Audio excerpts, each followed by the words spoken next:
Okay, good evening. Today is Monday, June 29th. It is 6:02. This is a meeting of the Hanson Recreation Commission. We are meeting remotely in accordance with state guidelines for open meeting laws. Those in attendance are Diane Cullen, Melissa. Okay. Brian?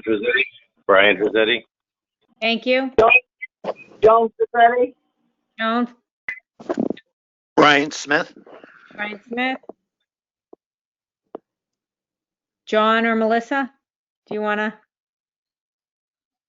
Okay, John, you're muted, John. You're muted, Melissa. So can you say your... Juvie Hartwig. Thanks, Juvie. Can you hear me now? Thank you. I was muted too. I kept saying my name and I was muted. Sorry. Don Zuko. Okay. I am here. Okay, Juvie. Melissa, start easy. I'm here. Thank you. And with us tonight, we have Kevin Sullivan, Chairman of the Finance Committee. We have Teresa Santa Lucia and Arlene Diaz. And Bill, do you want to? Oh, and Bill Boyle's here, sorry, yeah. Thanks.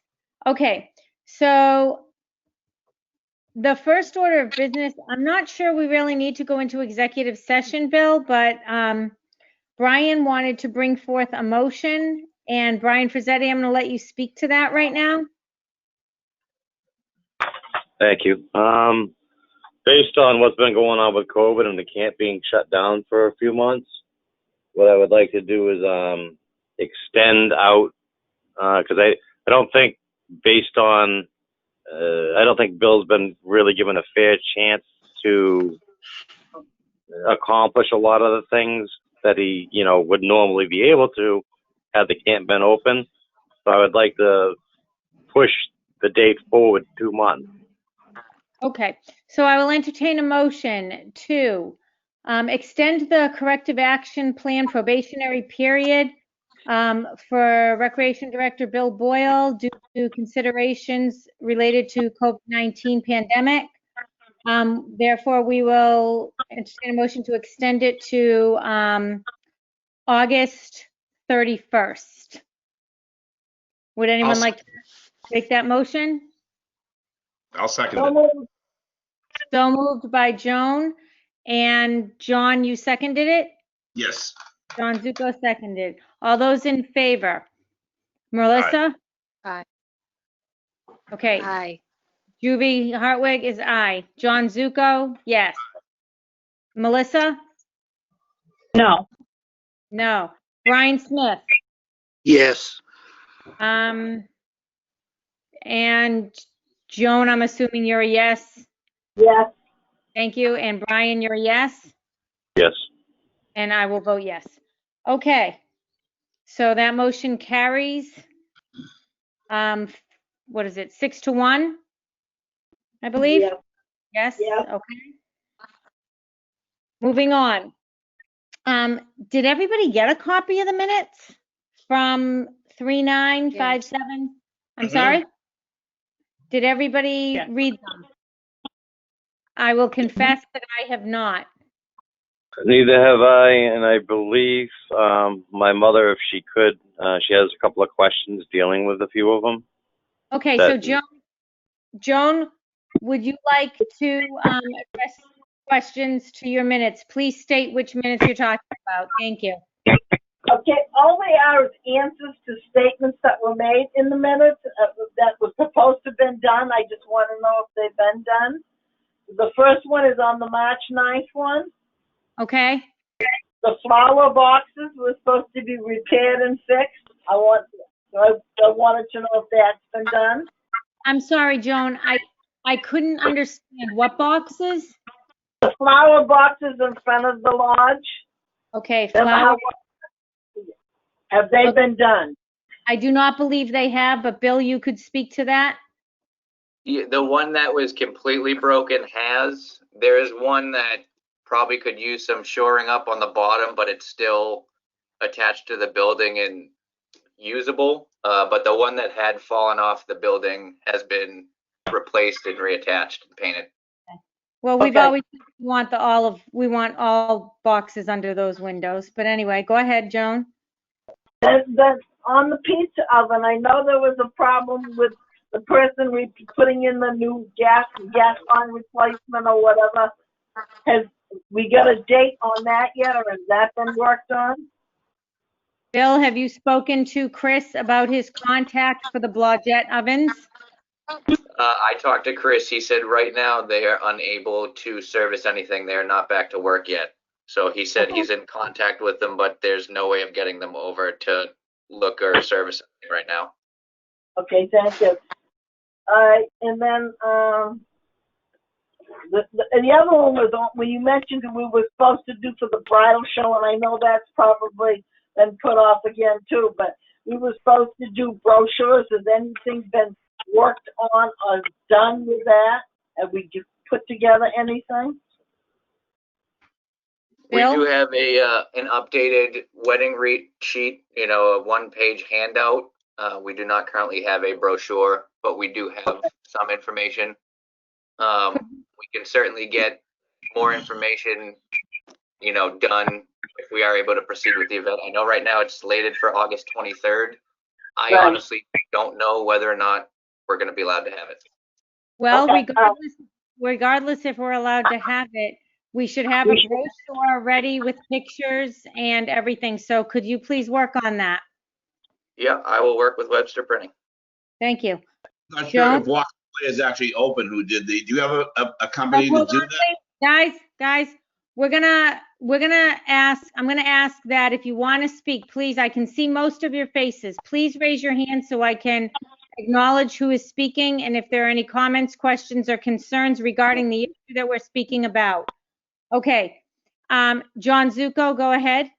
I was asking Bill, I think Walker Clay, who does a lot of the brochure stuff, is closed. I'm not sure if they're open, so does he have someone to do that? We'd probably be looking at, I've already had correspondence with Webster Printing, and Okay. they recently did some of the beach signage for us. So I have been Cool. working with Ernie Foster and working on that. Okay. Continuing on, are there any comments, questions, or concerns regarding the rest of these minutes?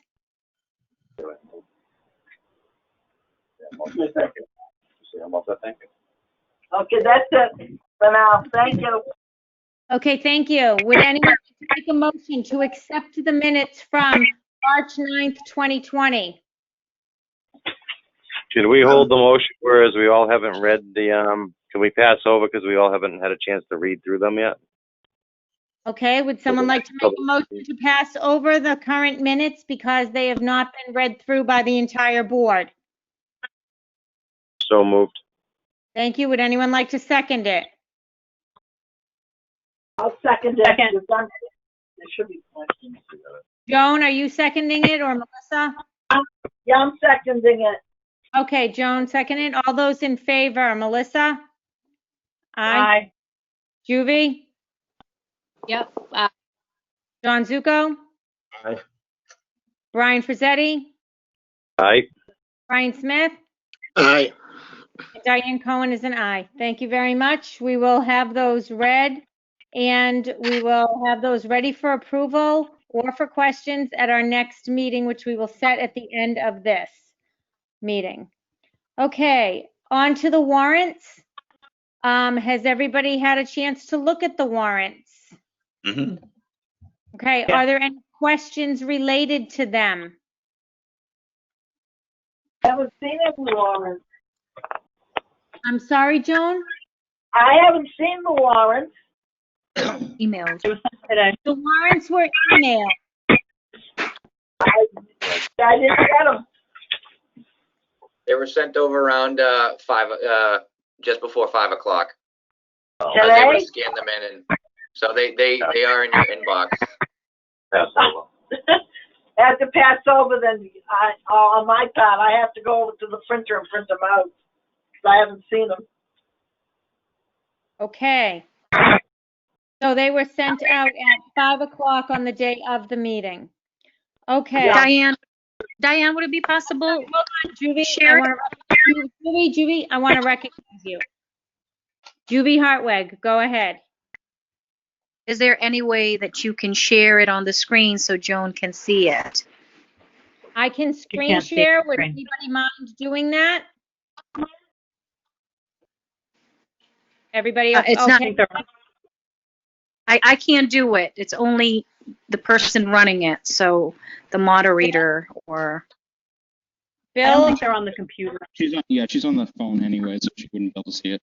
Yeah. Right. Okay, so we will put that off then until the next meeting. I did get to look at them. I haven't noticed. I did notice, obviously the electric bill went down and the phone bill looked reasonable, but then again, nothing's happening. So, moving on to new business.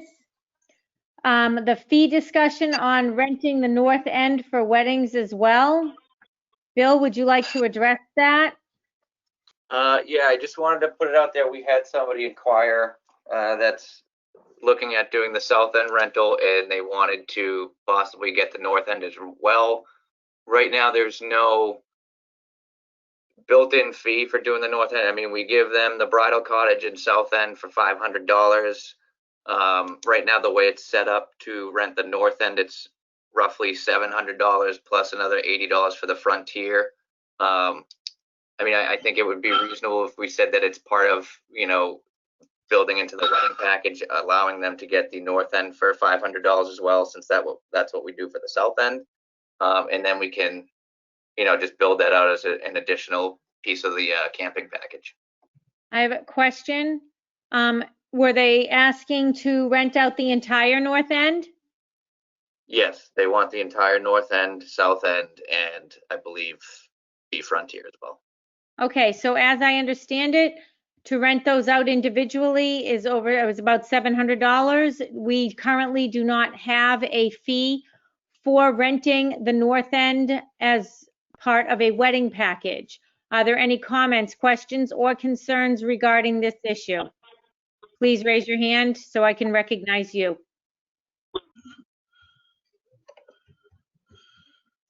Okay, so Bill, I have a comment. I think it's a good idea to offer the north end too. And I see nothing wrong with having it built into a wedding package as well. So if they're having that large a wedding and they would like to do that, rent the entire north end for $500, I think that that's reasonable. Are there any other comments? John Zuko? Does it have to go before the Board of Selectmen? Any rate change we do, I believe, does have to go to the Board of Selectmen, and this would be an addition onto our current rates, not really a change.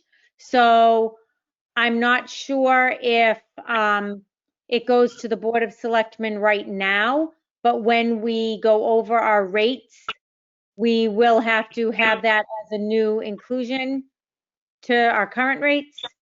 So eventually it does have to go to the Board of Selectmen. Bill, the people that want to rent the north end, do you know the date? I don't know the specific date, but it's a wedding that's been moved from 2020 to 2021.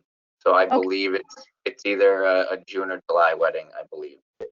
Okay, so 7/20 or 6/21. Okay, so we can have a rate review prior to that and bring it to the Board of Selectmen for approval. And I don't see any obstacle really to renting it. But God only knows what will happen. Are there any other comments, questions, or concerns regarding the issue of a rate for renting the north end as part of a wedding package? Diane, Yes, Joan. a couple of years back, we did have a rental rate for the complete end of the north end, just like we did for the south end. I know it wasn't part of the wedding package, but I'm not sure if it was more than 500 or about that price. I mean, you looked into that, you could get your right rate for the north end. Okay, if I'm understanding you, and I'm sorry, there was some non-clear, it was not, your comment wasn't clear because of the phone. So if I'm understanding you right, you said there are previous records that have bulk rate for renting one north end, the whole north end, correct? Correct. That's just the cabins plus the Frontier cabin. So, Cabin plus the Frontier cabin, and the screen house can be used by anyone. the And that's screenhouse not- the screenhouse wasn't included because it wasn't usable. Right. And if it's not usable, then you don't include it in part of the packaging. Right. Well, it is usable now. It just needs a back stairs, but I anticipate those will be fixed shortly. So we can dig into the records to find out what the price was on the entire north end, but where we're going to make it part of a wedding package, we may just want to start from scratch and have it be the $500 added on to the cost of a wedding package. So that's something for the board to consider. Does anybody have any comments or questions about that? No? Then we will look into that. When we go over our rates, I would suggest having it be the same thing, a $500 fee added on to the wedding for North End and South End. That's just me. Bill, you can certainly voice an opinion here. Anybody else wants to? Yeah, I think making it the same as what they get for the south end, because again, at $500, they're getting the bridals, the electrics, the pavilion, all that. So they get a lot out of the south end. And so for right now, the way it stands, that the north end would be more to rent and it's smaller. I don't think it makes sense to have it be priced differently in terms of a wedding package. We don't have to adjust it completely if somebody wants to rent out the entire north end. But I think specifically as it goes with weddings, it should just be an additional $500 if they want to get the north end as well. Okay. All right, so the next time we meet, we can put adding that on the agenda, adding it to the rate. Okay. Moving on. Waste management bids. Go ahead, Bill. So ABC is the only one that has given us an actual quote right now.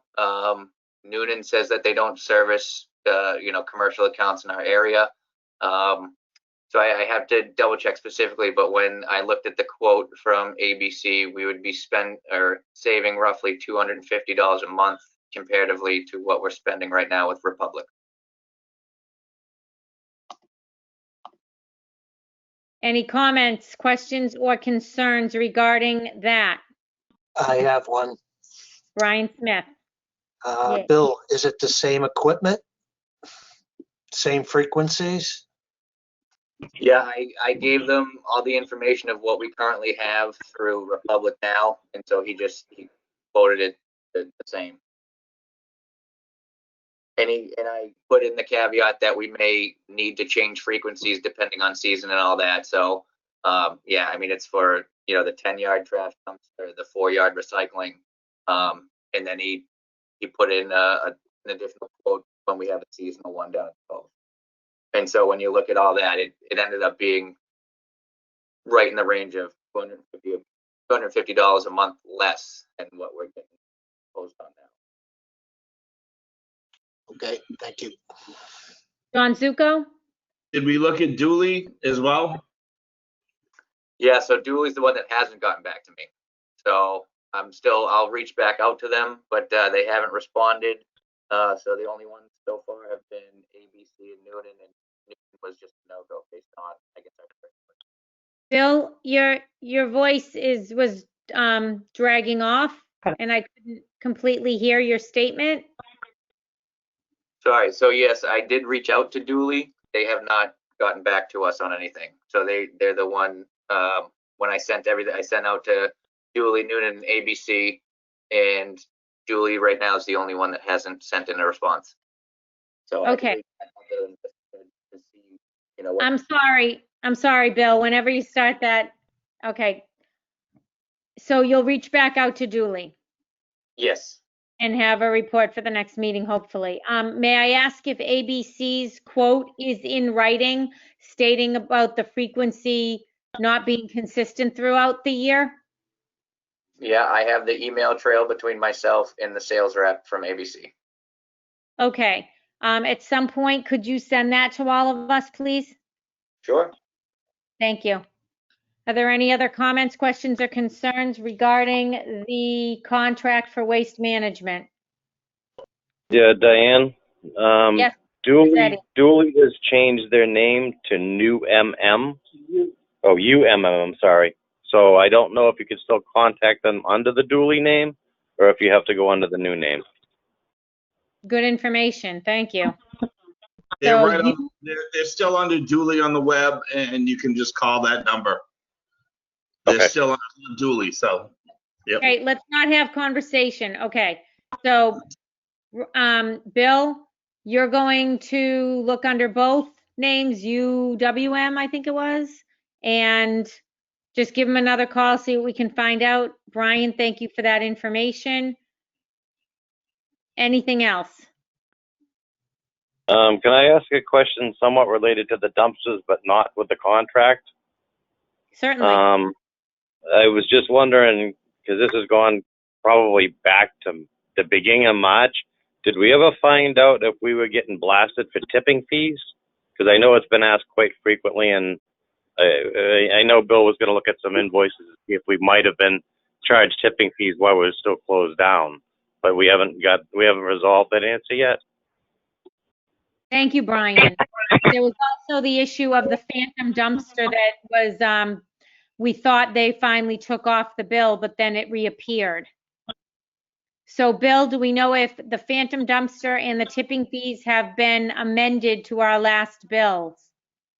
The tipping fees, they did stop the service for picking up, so we haven't been getting charged for that, but they haven't resolved the phantom dumpster, and I've been going back and forth with them so that they can send us the credit so that we can get the invoices taken care of. They still have not done so. So I do have to clear that up with them, but as it states, their contract is up July 14th. So, one way or the other, we'll get it resolved and have them come and pull their equipment. Well, however, though, I think Brian Smith had noted in another meeting that one dumpster company will not put down a new dumpster if another dumpster from another company is right there. So should we be ready to open, we need to have that transition done very smoothly and quickly. So Sorry, go ahead. So can you just make sure that that gets handled?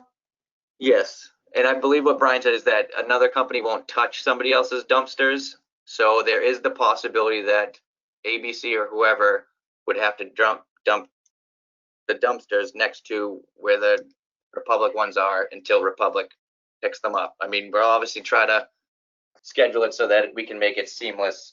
But just given the way our relationship with Republic has been, I don't want to be too optimistic, but we'll certainly shoot for that. I understand. Brian Smith, do you want to comment on that? I noticed that you unmuted. Yeah, that is the case. So you're going to have to put those dumpsters outside your current positions. And the one thing that you really should make sure of right now is that the current dumpsters are locked down, because you're going to have people illegally dumping, and you're going to be paying the tipping fees once those dumpsters are taken for the weight. So the idea is to get the new dumpsters in, remove the old dumpsters, and then reposition the new dumpsters into the old spots. So it's going to be probably a three-step process. Okay. Brian, Bill, are you all good with that? Yeah, no, sorry, I'm taking my notes here, yep. Okay, great. All right, any other comments, questions, or concerns regarding waste management bids? Okay, I'm going to move on. The next item on the agenda is the viability of the enterprise account, and I've invited Kevin Sullivan, chairperson of the Finance Committee, to be with us tonight just to sort of review the effects of what's going on right now with the town and prospects for us, and how everything's looking and what we can expect in the future possibly. So if anybody has any questions or comments, their concerns before we begin? Would anybody like to state them now before I let Mr. Sullivan have the floor? Melissa, no? Okay, No. I'm going to hand it over to you, Mr. Sullivan. Okay, thank you very much for having me on. Opportunity that I think we normally probably wouldn't have, that the teleconferencing is allowing us. So thank you very much. You know, you had mentioned enterprise fund. So just a lot of people have confusion over what an enterprise fund actually does. You know, as far as the town is considered, the enterprise fund is just a separate method of accounting and financial reporting. So it bears no function on how the town department or whatever it govern is run. What it does is it provides a level of transparency above and beyond what you would normally see from another town department. So as a tool for your committee, it lets you examine, you know, where your fees should be, expenses that you can control, expenses that you can't control. So it gives you greater financial transparency in accounting. You know, there's basically three scenarios that you look for in an enterprise fund. The enterprise fund and the enterprise itself generates the revenue that it spends. So it basically is a break-even kind of enterprise. The enterprise generates revenue, which then is turned into retained earnings to be used the following year. So in the beginning of an enterprise, it could be beneficial as, you know, you're building your retained earnings. Those retained earnings eventually will, you know, be used to fund other projects in the department. Or the third scenario, and it's sort of the scenario we're sitting right now with both of our enterprise funds, not only recreation, but the solid waste, it's running at a deficit. So, you know, as you look at FY21, I think everyone knows the unique financial standpoint the town is in. The town is in at this point. You know, my committee and I are going to be getting together over the next few nights, and we're going to be recommending how we close that gap. You know, we don't have the benefit of the override. The potential gap will be greater. You know, depending on whatever's finalized deal the town decides on with regards to the school and how it's governed financially, you know, that will move forward. So it gives us a little bit more of a, where we have to take a look at all the departments and look at what departments can sustain what cuts. You know, right now I think recreation is in an interesting point in its budget cycle, as you know, your revenues are significantly down. So even the revenues, the revenue inputs that the revenue projections that we were given by the town accountant and Bill, I'm sorry, Mr. Boyle, working together, are going to be lower. You know, that revenue isn't going to be as high. Right now, we're looking at the finance committee looking at applying it to the town in general.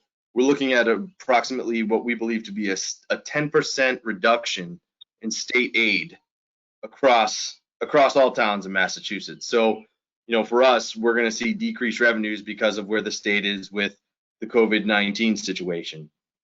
You know, decreased revenues for a town like Hanson is difficult. Everyone talks about new business. The majority of our revenue is from new growth, residential growth, residential buildings. That's where the majority of our revenue is generated. So enterprise funds like yours, we hope, you know, the goal is for it to be producing money now and building retained earnings. I think both of our enterprises have gone through some changes. I think we were on, you know, Bill and I had sat down and had some discussions. The recreation department was on an upward trend, I would say, before all of this happened. All the COVID situation really hit us all for a loop. You know, we're looking at your revenue is down slightly, but I think your program receipts, right, were projected to be down about 9%.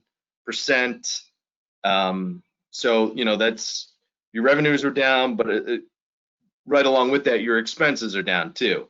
So, obviously we're going to be looking for recommendations as to how to preserve, how to lower those costs even further. And I think, when you can't generate, recreation's in a difficult position because your revenue is generated from people using the camp, people using it for weddings, people paying to use the cove.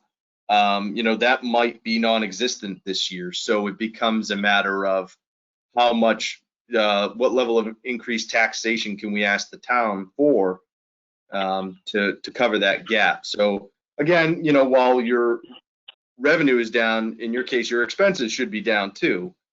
We just don't have those finalized numbers. I think your committee and I think Mr. Boyle we're on the right track, in my opinion, to hitting that ideal state, I'll say, where you are generating cash at the end of each year, putting that in retained earnings, in turn using those retained earnings year after year to fund your enterprise. So right now we're not there. I think it's going to get worse for FY21. For everyone across the board, all town departments are going to see a decrease. So that's sort of the quick look at the enterprise fund. You can use the enterprise fund from your standpoint to say, this gives you a very good idea of your expenses. It's salary, it's indirect costs. You can look at that and say, are we charging enough to sort of hit that, I'll call it the break-even goal. Is that the goal? Let's look at, right now we're in that deficit portion. How do you get back to break even? What do you have to charge? Are the revenues there? That determines the fees that you as a committee have to decide. So a lot of people get under the assumption that the enterprise fund status is good or bad, and it's just a method by which the accounting's done. So I think if you use it properly, it gives you a better idea of what kind of revenue you can generate, where your expenses are, how you trim those out to be either, ideally in that upper category. It's a little more difficult in your scenario. Ideally, enterprise funds were created for municipal power, municipal water. Municipal power and water have steady state rates that they charge the entire town. There's no way you can get around using, unless you have a well in your yard, you're paying the Hanson Water Department. It's not an enterprise fund, it's a special revenue account, but it's that same scenario where the revenue, the water department knows the revenue they're generating because it's a steady state revenue, and it's a steady state revenue from the entire town. So you're in a more unique position. It's in our scenario, it is another step in the budget cycle because it requires going through the article. It opens it up, in some scenarios to say, it gets more attention or less attention, but it's a separate step in the budget process. So it's something to think about something to look at going forward. It depends on what portion of the town is for or, against increasing or decreasing services. It gives, it's there plain and simple, black and white, year over year to show those pros and cons. So that's sort of my overview. I wish I had more answers regarding the budget. We're still, the Finance Committee meets tomorrow to begin our pass through, knowing now that we will not have the override to offset the school costs. So we're going to have to do a little more, a deeper dive into the budget process. Thank you. Does anybody have any questions for Mr. Sullivan? Juby? Hi, Kevin. Hi, how are you? Good, thank you. I know I've been looking at a lot of reports that I believe that you've shared with us. One of my questions was, in terms of the transparency, if you're a townsperson and you want to see how the cove is doing, how do you access that? Do you have to call elections access that, or is that somewhere that townspeople can actually see? As far as, I mean, so once a year, your budget is basically set aside from the general fund budget, and it's broken down into all your costs. I mean, that would be something that your committee could release. The town accountant has that data. We've looked at a couple of different scenarios where those budgets are produced online after town meeting. So I believe it's probably under, I think it's under one of the FinCom tabs. Some of the previous budgets are there. As far as a rolling daily, knowledge of where it is, that's a little bit tougher because, it all depends on where you spend your revenue. When you spend your revenue, your spending is heavily influenced in the first half of the fiscal year, because the summertime, that's where the majority of it is. The winter, the camp is relatively closed down. So, it would all depend on how much of that data you all decided to publish. But I'm sure Bill, if Bill could get that from the town accountant, he has it readily available. I'm sure he produces some, financial status. I know the town accountant usually does quarterly reviews because, you can't, the time sensitiveness of it is a little bit difficult, but it is there. And I mean, year over year, it's printed in the warrant. So we know if you look at the warrant for this year, which is how I just did my basic comparison, was it posted the numbers from FY20 and what your committee is requesting for FY21, and it's broken down relatively simply to show increases or decreases across the board. I guess I'm just asking for that because clearly, FY20, the end is, in a couple of days. We'll have this deficit, right? Because we did earn, the wedding revenue, and so that's not going to include that. So I guess I was concerned about being able to show FY20 and then comparing it to FY21, because at this point it appears that we have a deficit. Do we know that number specifically, or do we have to wait until fiscal year end as of July 1st? Because I think that's what I'm hearing. I'm hearing we're already at a deficit. So you mean, are you talking about FY20, which ends tomorrow, or FY21, which begins July 1st? And FY20? FY20 that ends. We want to. The message is put out there that we're going to be experiencing a deficit. So going into FY21, starting July 1st, we have to make up that deficit, right? In essence. It's not. It's the next year is the deficit I'm talking about. That money was allocated for FY21. It was allocated and spent through the end of this year, and I haven't received any. What would happen normally was, if you were significantly under in one of your budget lines, the town accountant would, working with Bill, would put in a request for a transfer, either from one of your other budget lines or from the reserve fund if it was something significant, if it was a large enough expense, something unforeseen that came up. I believe for FY20, which we're closing out tomorrow, you guys spent through the money that was allocated at town meeting. So it's not real. What we get from the town accountant is a progression of, based on how far through the year we are. So, in January, when we're halfway through the year, we take a look at some of the accounts and say, okay, where are we spent? And, maybe recreation is already spent 75% of their budget. Now, that's not uncommon because, again, you're more heavily weighted in the warmer weather. But, as of right now, the deficit I'm referring to is, if you look at going into FY21, your expenses outweigh your revenues because you have no retained earnings. So you're requiring a subsidy from the town.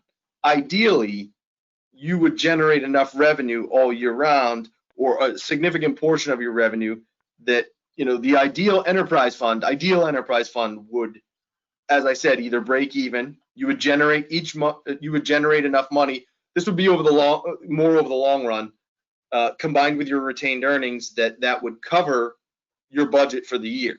So what we've seen over the past few years, I guess we won't say deficit, an increased subsidy from the town.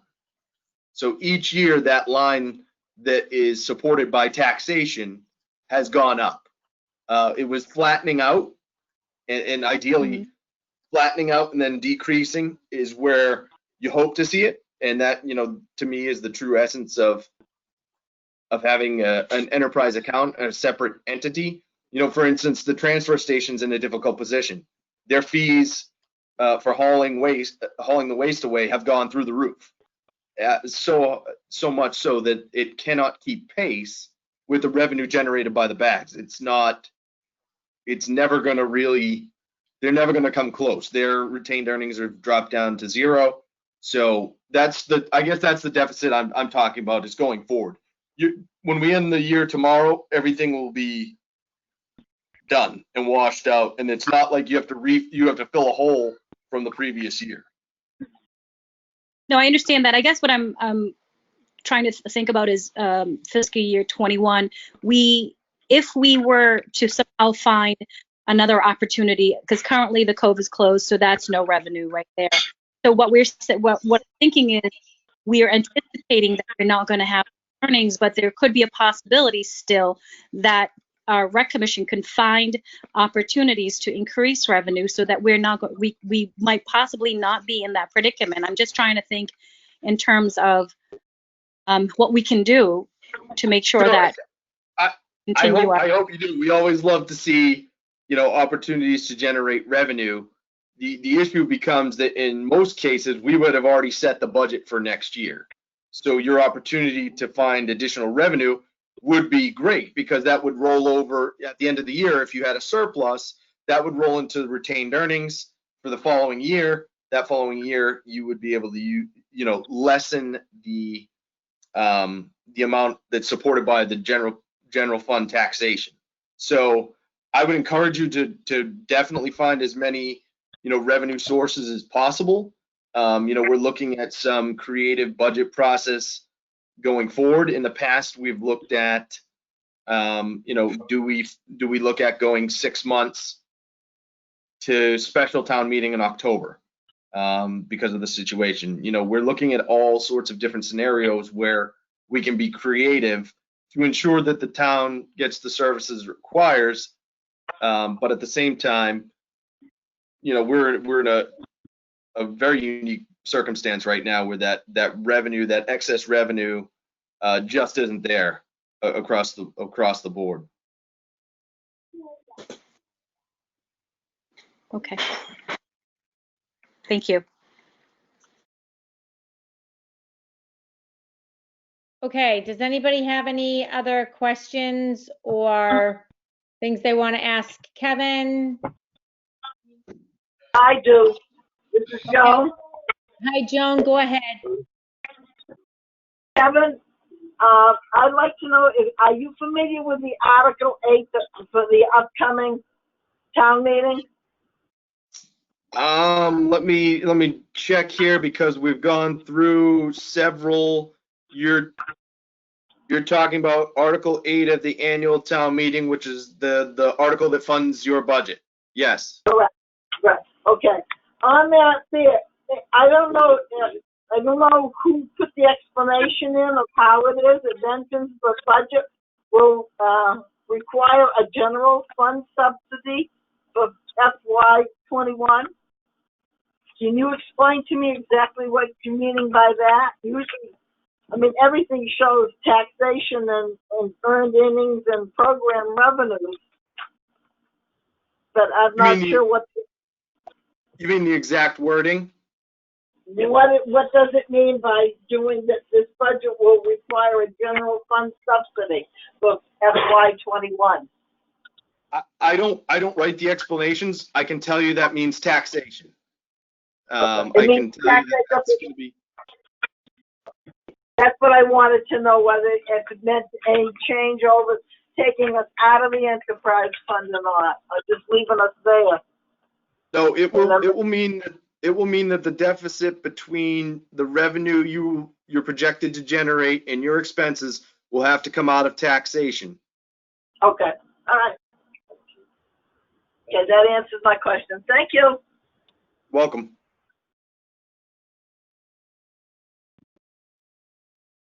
Diane, I think you're muted. There we go. Yes, thank you. Any other questions?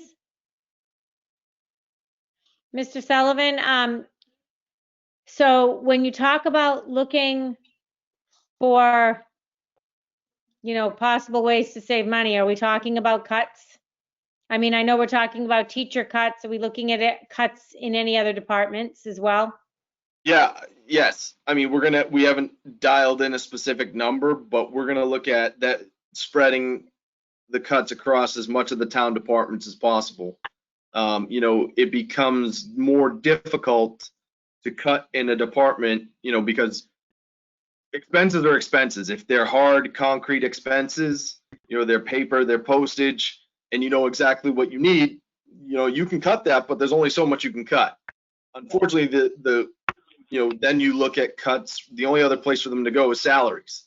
So you have to look at cutting cost of living allowances. You have to look at cutting, promised increases. You have to look at cutting that, and you hope that you can cut enough across, when you do have a large deficit, you hope that you can cut enough across the departments. But in the event that there are, unfortunately, personnel expenses are the highest. That's some departments can't absorb a personnel hit. A department that has one person can't absorb a personnel hit because that person's gone. There's no one running the department. So unfortunately, that's where sometimes mathematically it falls out on the departments that have larger personnel. It falls out on the school department. It falls on the fire department. It falls on the police department because they all, unfortunately, have the largest headcounts. So we look at all of them. We look at every department individually, see what we can do to save, see where the cost savings are, and if there aren't any, unfortunately, I have to go to town meeting with a balanced budget. So I can my task is when we show up that night, I give a balanced budget to the town of Hanson, and when they're at the end of town meeting, whatever changes may come, it may require another town meeting. It may require working with Whitman in a super town meeting. Those are all possibilities in the scenario we're in. But my task is, unfortunately, I have to go with a balanced budget to town meeting. Okay. All right. Pepper. Hi, Pepper. Go ahead. Hi. I just first want to say hi to Kevin and let him know that my wife dragged me kicking and screaming into this budget discussion. I was outside doing yard work. Come on, you missed these budget discussions. I'm having PTSD from the 2008 budget cycle that I had to take part in. But I apologize if I'm repeating a question, but we have a stabilization fund. We've put money in that stabilization fund even in the leanest of times. 30,000 here. We've tried to be fiscally prudent, and I mean, it's raining now, and I just didn't know where the town, if that's something that the town's contemplating, is tapping into that stabilization fund in this kind of situation, which would obviously, make it less necessary to, cut personnel, cut staff. It would just lessen the blow a little bit, but I just don't know where you guys are on that kind of discussion. Sure. So, that becomes a very slippery slope, I'll say. For many years, I have fought against what has been the commonplace to label it as a rainy day fund. We're not at the level of cuts. The issue becomes when you tap something like stabilization, it's unsustainable. It's like paying your mortgage with a credit card. It works for a month or two, but when both bills come due at the same time where you want to go out and borrow, that stabilization fund affects our borrowing rate. So, we haven't taken anything off the table, but we're looking at instances where, maybe this is the year we don't put anything into stabilization. We still need that credit rating and that ability to borrow in the future. We're looking at creative resources across the whole board. The problem becomes when you use a one-time fix on an operating budget, it digs a bigger hole the following year because it doesn't correct anything. You know, if you trim it off of an operating budget, I don't want to say it's sustainable, but it's sustainable going year over year. If you were to take it from people have asked about free cash, using free cash to fill a deficit, using free cash to fund operational budgets it never works. One, because you never really know the full amount of free cash you're going to have. Two, because you never know year over year if there's going to be free cash. So if you start supplementing budgets with one-time fixes, it just gets progressively worse the next year, because we know right now the scenario we're in, we don't know what's going to happen. The town still has to vote on the 1-year amended agreement with the school. So we don't know where we're going to be. There's a significant budget jump between the two numbers, but we won't really know that until after town meeting. So we're going to go and we're going to present the budget that we can afford, that the town of Hanson can afford. In the discussions we've had up to this, when I've talked about cuts, that is unfortunately the end game. If everything goes the wrong way for the town of Hanson, if we can't get an amended agreement with Whitman and we're forced by the state to go full statutory method, that's the end. That's the end of the game. We have to pay the full amount that the state steps in and tells us to, and that's when, in my opinion, you'd be looking at significant cuts. We're going to go back. The budget I present at town meeting, we're going to present what the town of Hanson can afford at this point in time, based on the revenue we have, our projected receipts from the state, which I mentioned earlier. New growth is slowed. State aid is going to be down about 10%.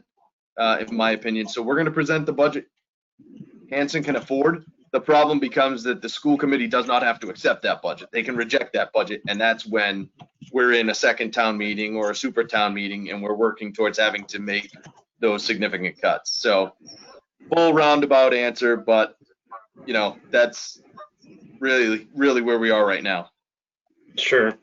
No, I would agree that using tapping into free cash or stabilization to try to patch a structural deficit is a losing game.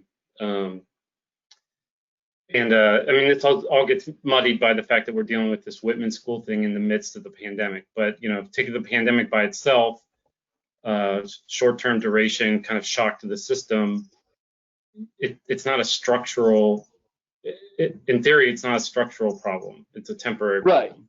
Right. I would say if we were dealing with just sort of the effects of COVID and maybe just revenues down from COVID, in this specific instance for the recreation department, revenues being down, we could absorb it through several different methods. We've been building up other accounts over the years. We could absorb this. I mean, it's not, in the end, it's not the real deficit, the real sort of punch to the gut will be the issue with the school. The COVID, if it was just COVID related, I would say we would be okay. We could make the cuts. We could get through a year. COVID, everything would rebound.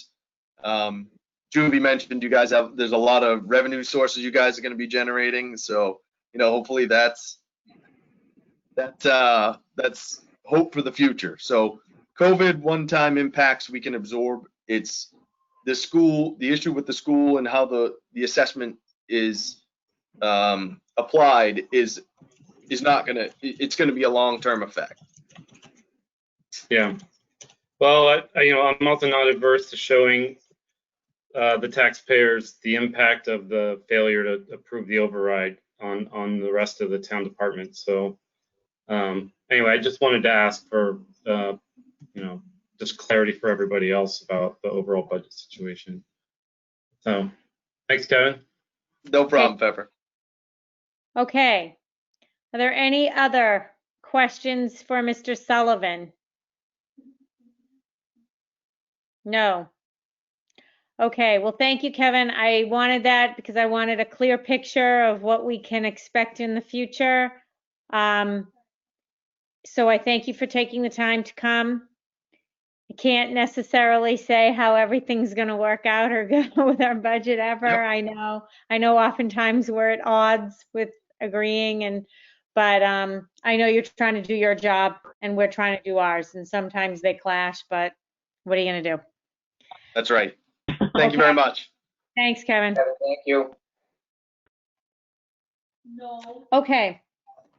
So we're going to move on to the CARES Act submission. Bill, I need to know if you have submitted any paperwork to John Stanbrook to send in for the CARES Act reimbursement due to COVID-19.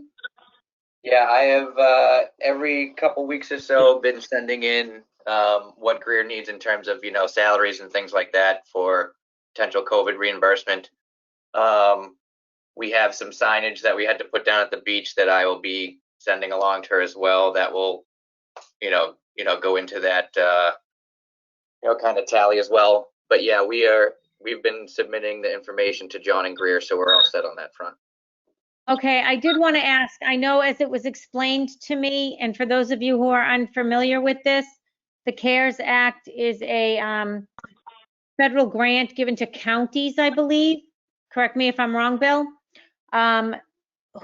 Where the money will get reimbursed if you can show that your loss of funding was due to COVID-19. And if I'm not mistaken, you already have to have paid the fees or the price or the bills or whatever, and you're getting reimbursed. So the 6 weddings that were canceled and we had to reimburse the people for those weddings, is that or is that not eligible for coverage by CARES? My understanding that because it's revenue, it's covered. Sorry, that's back there. My understanding is that revenue, it would not be reimbursable. Okay, sorry, I can charge my computer. Okay, so it's not. And so basically we're looking to be reimbursed for salary. Yeah, it would be more salaries and any And any sort of what? expenses incurred due to COVID. Okay. Sorry, I had to charge my computer. All right, so that paperwork is current. Melissa, do you have a question? Yeah, Melissa so Scarcini. when you say, can you hear me? Yes. Okay. Bill, when you said salaries, is that like Cove salaries? Like lifeguards and all that? It's going to be caretakers and the recreation staff, so Tori and myself. Right now, we don't have technically Cove staff, so that wouldn't be applicable. Oh, because they're seasonal? Correct. Well, Okay. and I believe also because it goes on the fiscal year budget of 2020, and as of July 1 this year, we're at fiscal year 2021. Yeah, I believe that also plays a factor. So because it's more for the fiscal year 20 budget, we wouldn't be able to submit for that. However, if the Cove, if the Board of Selectmen decides to open the Cove and we have incurred extra salary for extra staff, and this grant money comes out again for next year due to COVID, then we might possibly be able to get reimbursed for that. There is a possibility, but I know that John was saying that I think it's based on a percentage overall. So it's not necessarily that we would be reimbursed dollar for dollar for what we've incurred. I think it more so goes toward the tally of the entire town, and then it's figured out that way. Okay. But I'm sure the town, given how passionate they are about the Cove, would not leave us out. So, all right. So that paperwork is up to date. That's good to hear. Okay, going now, any comments, questions, or concerns about anything in new business? Then I'm going to move on to old business, and I'm going to, if you don't mind, if anybody doesn't mind, I just want to see if I can get general correspondence out of the way. Have we had any general correspondence? No? Melissa, did you get a letter? Yeah, do you want me to bring that up? Yep. We received a letter. Hold on a minute. Let me just bring it up. A letter. It was actually addressed to the Board of Selectmen and the Rec Commission. It was a woman, resident for over 30 years. Basically a well-written letter pleading with the Board of Selectmen and us to open the cove. I don't know if you want me to read it or do you want me to, I don't know. Whatever you want me to do, Diane. We can send it out. Would anyone like to just receive it by email, or would you like her to read it aloud for the record?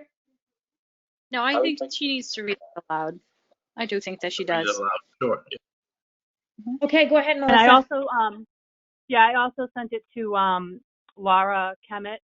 She's going to have it distributed to the Board of Selectmen. Okay, so to the Board of Selectmen and Rec Commission. During this COVID pandemic, our mental health is collectively deteriorating every day.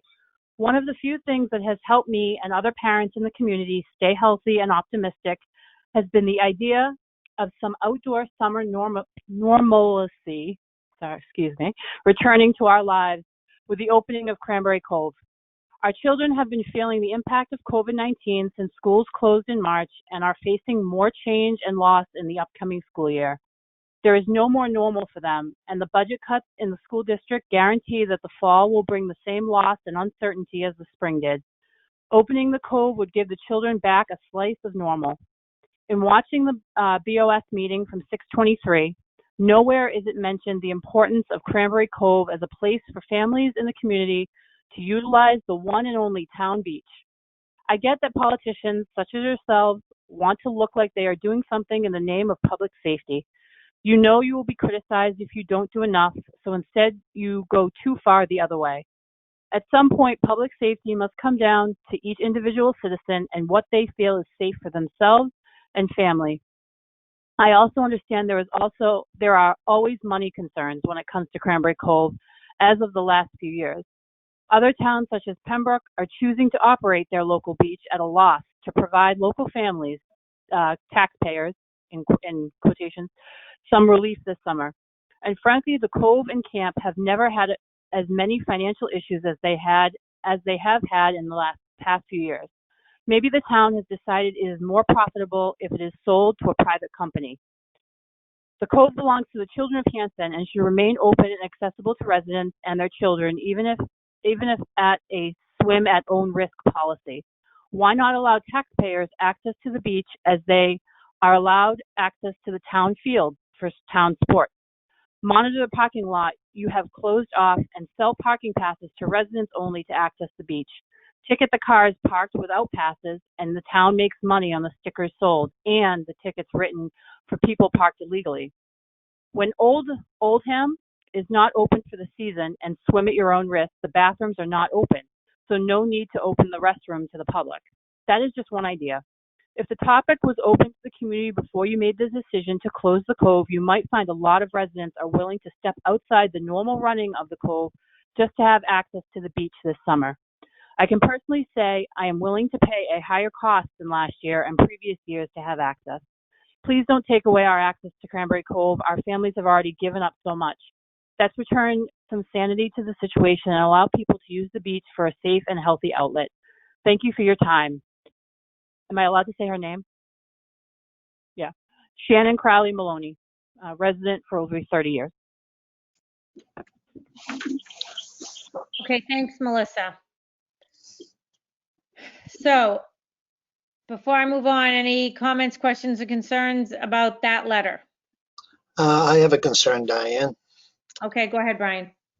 you just cannot provide a safe environment, especially when you're not monitoring the situation with at risk. You put us all at risk, and you put us in a bad position should there be an infection. If there's an infection, you have no contact tracing, you have no medical screening outside of the bathrooms. You're asking for a disaster. Trust me, I go through this every day, and we have everything in place. So I motion to keep the cove closed. There's no motion here right now. We're on general correspondence. When we get to it. We're not even, I don't even know if we're voting tonight on anything with the camp opening. We're talking about it because it's under old business. I'd like to make a motion to keep it closed. It's under old business. Why can't we motion again? You can. All right. Hold on though. Anybody else? Anybody else? Okay. We're going to move on then regarding teams. Brian Frizzetti or Brian Smith, do you want to start with teams?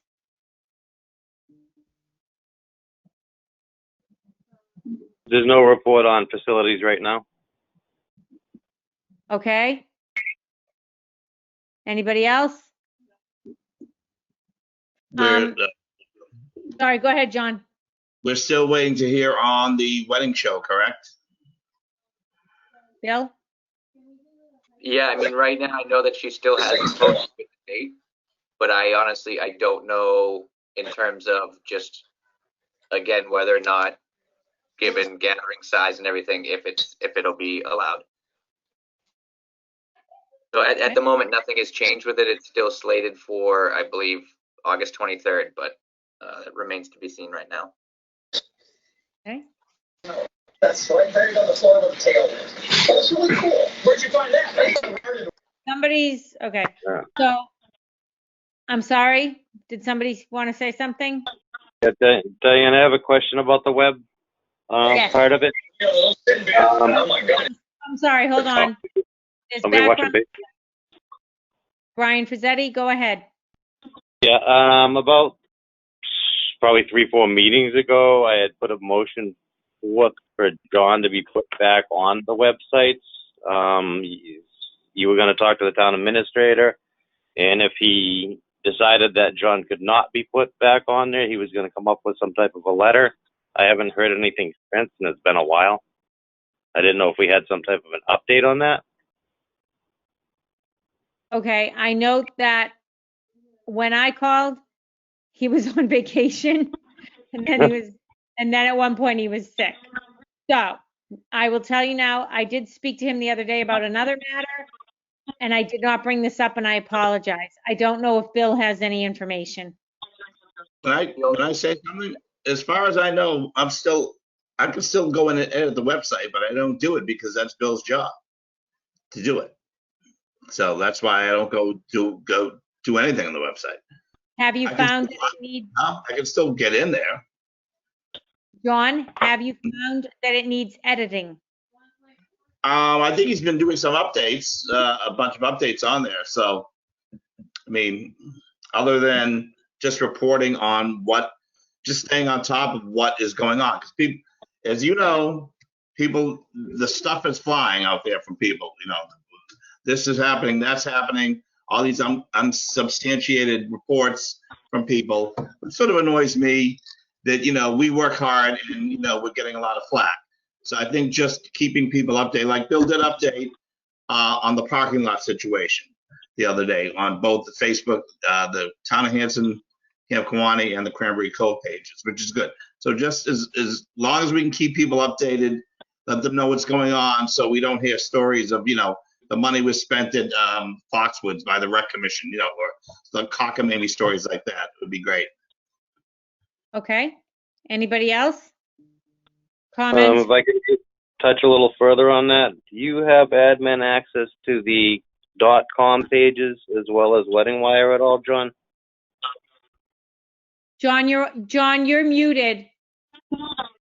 I can get into the .com. I'm not sure about Wedding Wire. I haven't just gone there yet. I haven't gone there because basically as of right now, that's Bill's job. I'm not going to step on his toes and go do, say, I went in and changed this. That wouldn't be right for me to do. He's the rec director. He's the one that's doing the updates. I can certainly say something. Any of us can say something to him. I think it would be inappropriate for me to go in at this point and go in and change anything on Wedding Wire or the website. We can certainly all see what's going on, so you can make a suggestion to Bill. But he gets paid to do that. That's his job. He can certainly ask me if he needs help with it. I'd be glad to do it, but I don't want to step on his toes. Okay, thank you, John. Brian, anything else? Yeah, if I can go a little deep, because that wasn't what it was all about to begin with. The motion was that John was not able to change anything. It was more or less to be able to look at the background of what's going on, whether it be emails, appropriate returns of emails, make sure that and I'm not questioning Bill's integrity at all, but sometimes, if as an admin goes in, I run a couple of pages and I can look at it and I read something and say, maybe you could have worded it a little bit differently. Because, if you're not an admin, you can't read the emails, what's going on, messages and whatnot. And then I would talk to my co-admin and say, maybe next time we can address it this way, a little differently. And it can go back and forth. Again, this was not to have John change anything, not to add anything, not to put pictures up or any of that other stuff. It was more of an oversight. And that was all. It wasn't to mess with anything Bill had going on. That is something I did do that when we first started with Wedding Wire. I think I don't know if Bill or Dory is answering most of the emails nowadays.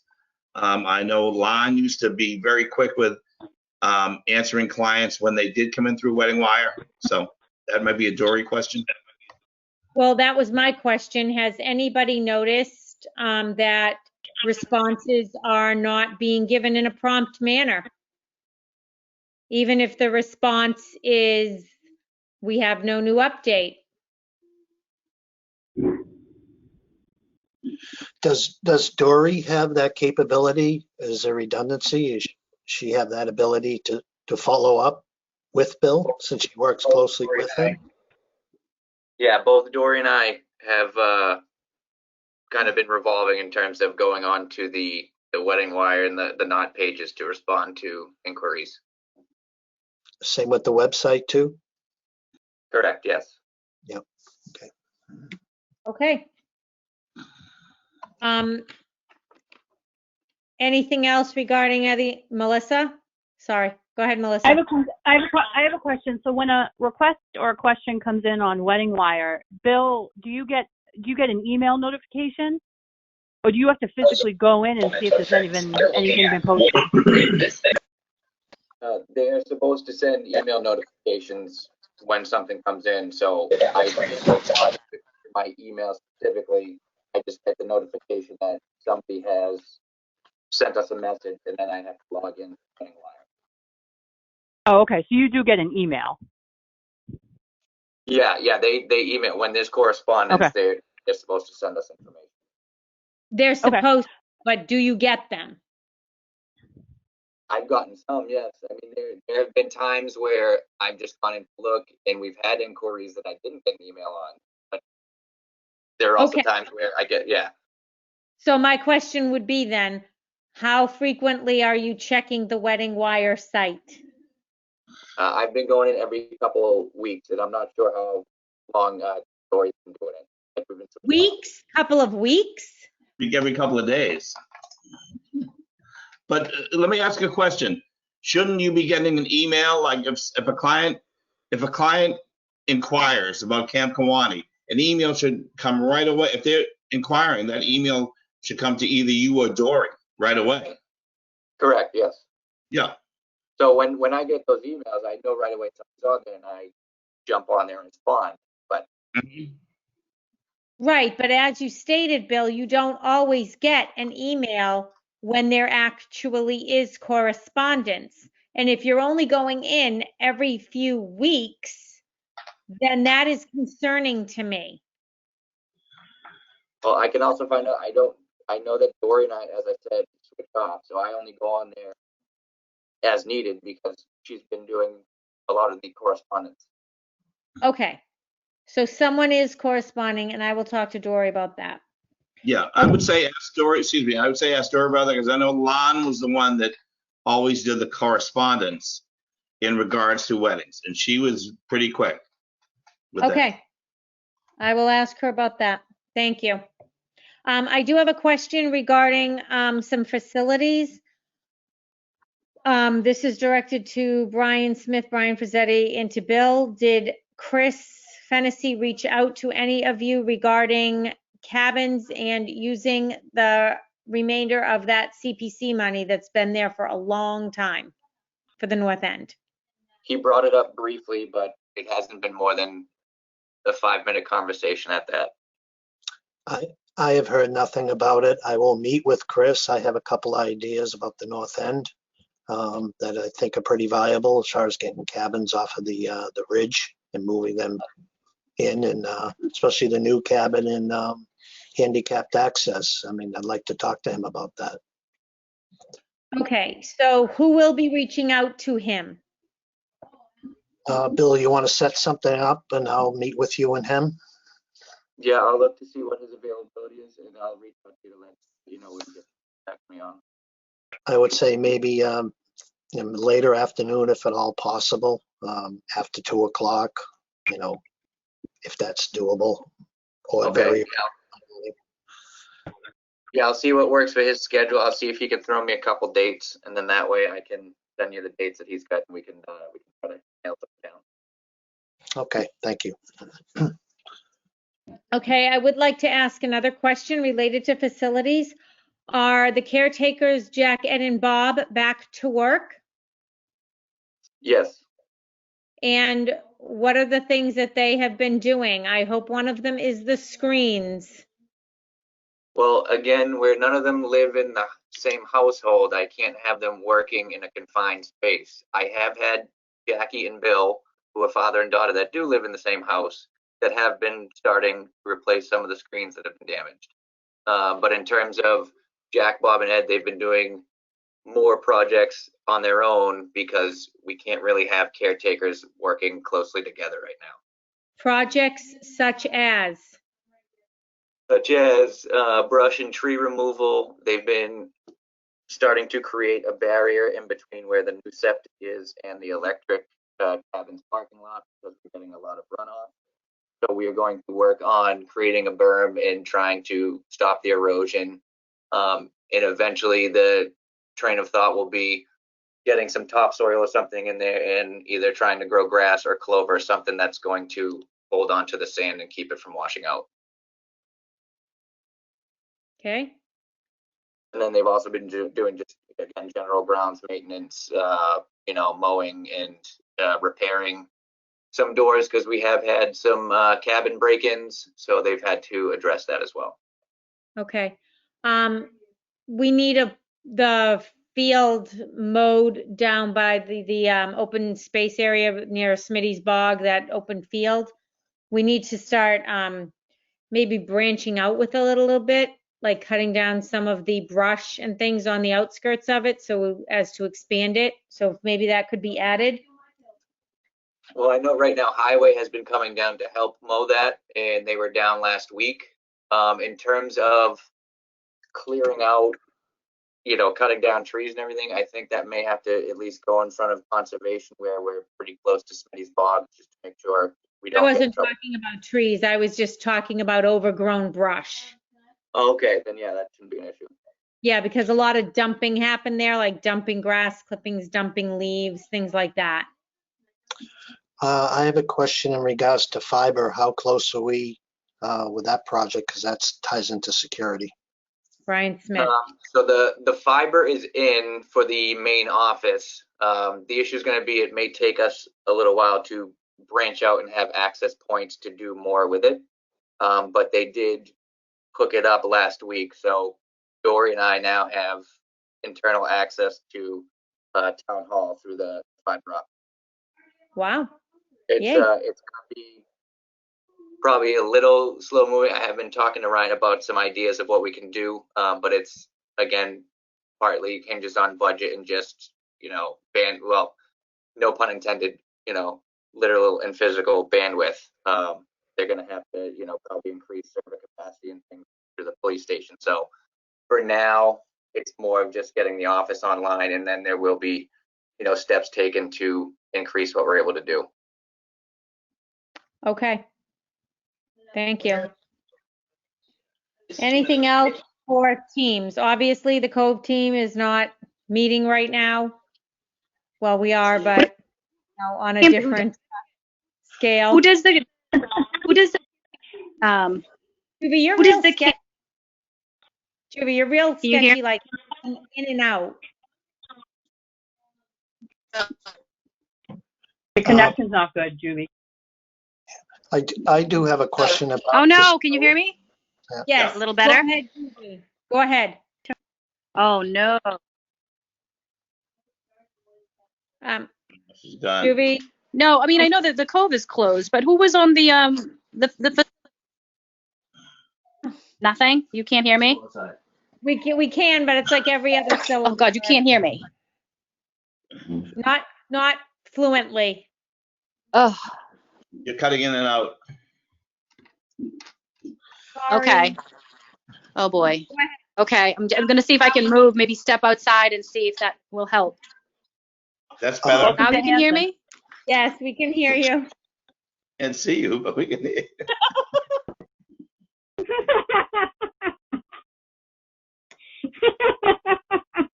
You look like a Picasso painting, Juby, but that's okay. Can you hear me? Yes. Yep. Go ahead. I guess not. Your All right. mic- wait a minute. Is it better? Little bit. Just go quick. Stop playing with your mic and just go. I am. Wait a minute. You can't hear me still? Oh, we can Now hear we you. can. Go ahead. No, I know that the Cove is closed, but what about the activity in the camp? So her question is, what about camp activities? I know there was the Boy Scouts wanted to do something. Is that still something that's possible, or? Absolutely. I just want to know. Okay, so what I'm going to do here is I'm going. Team, but that's not happening. Can So we hold on? Okay, stop for a second. What I'm going to do is, since the Cove and the camp opening is going to be our most probably talked about and controversial topic tonight, would anybody object to just getting the department head update out of the way so that we can end with the Cove? Does anybody object to that? Nope. Okay. So Bill, I know that the State House grant money came through to the town. I spoke with John, and he will disseminate that accordingly, I guess.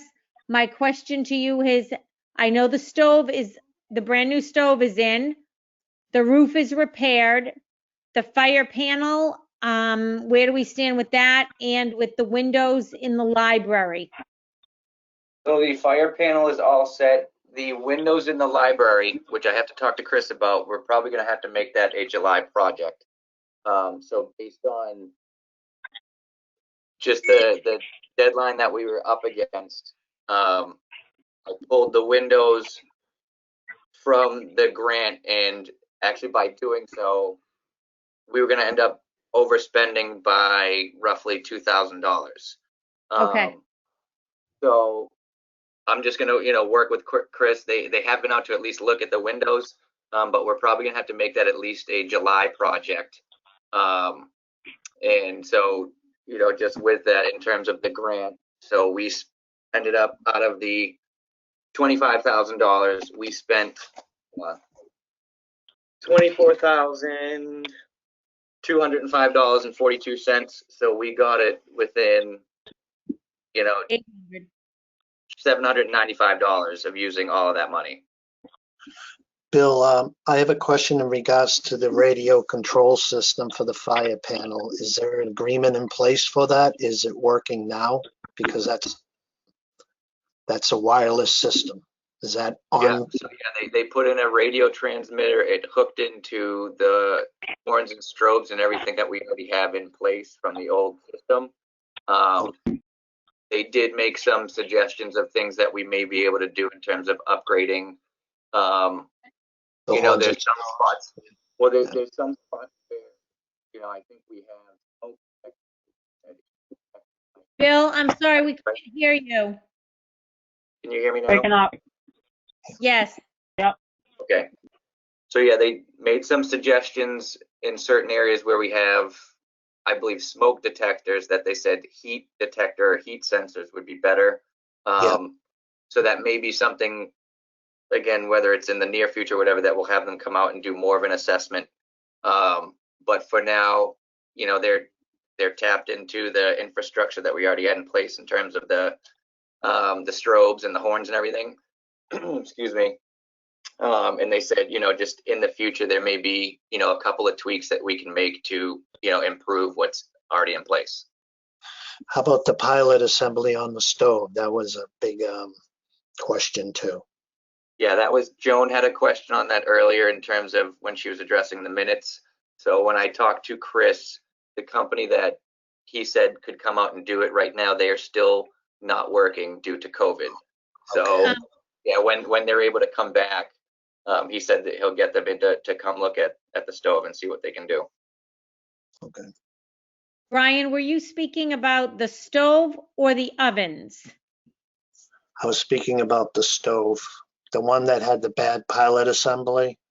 So this new stove has been taken care of. It's all in. I believe it's operating. The last we were waiting to hear is, has it been inspected? As far as I know from the contractor that came in, he said he had it inspected. I just have to double check with the building department because I don't know if he just had the gas inspector. I don't know if we need to have both the building inspector and the gas inspector. So I just have to get clarification on that. But from what he told me, you know, he did have it inspected. Okay. Okay, but a couple of weeks ago we asked that, so. Yeah, and well, and at that point in time, I hadn't had clarity on it. And there was some back and forth waiting for a certificate of insurance that the building department was waiting on. So I just have to check with, I think, Anne Marie in the building department just to make sure, you know, everything's in on that end. It should be fine. So we will know that for our next meeting, Sure. I would hope. Okay. Anything else? Diane, can I ask Bill a question? Go ahead, Joan Frizzetti. Okay, when we got rid of all of the metal and everything else that we had to get rid of, and he had Chris, I guess, take it, did he ever find out what we got for it, as far as money values? I do not know. No. I'm sorry. I do not. No, we can't hear you, Bill. I do not know what it equated to in value in terms of what they took out. He hasn't said anything. Can you find out? Sure. And when will the rest of the metal be removed?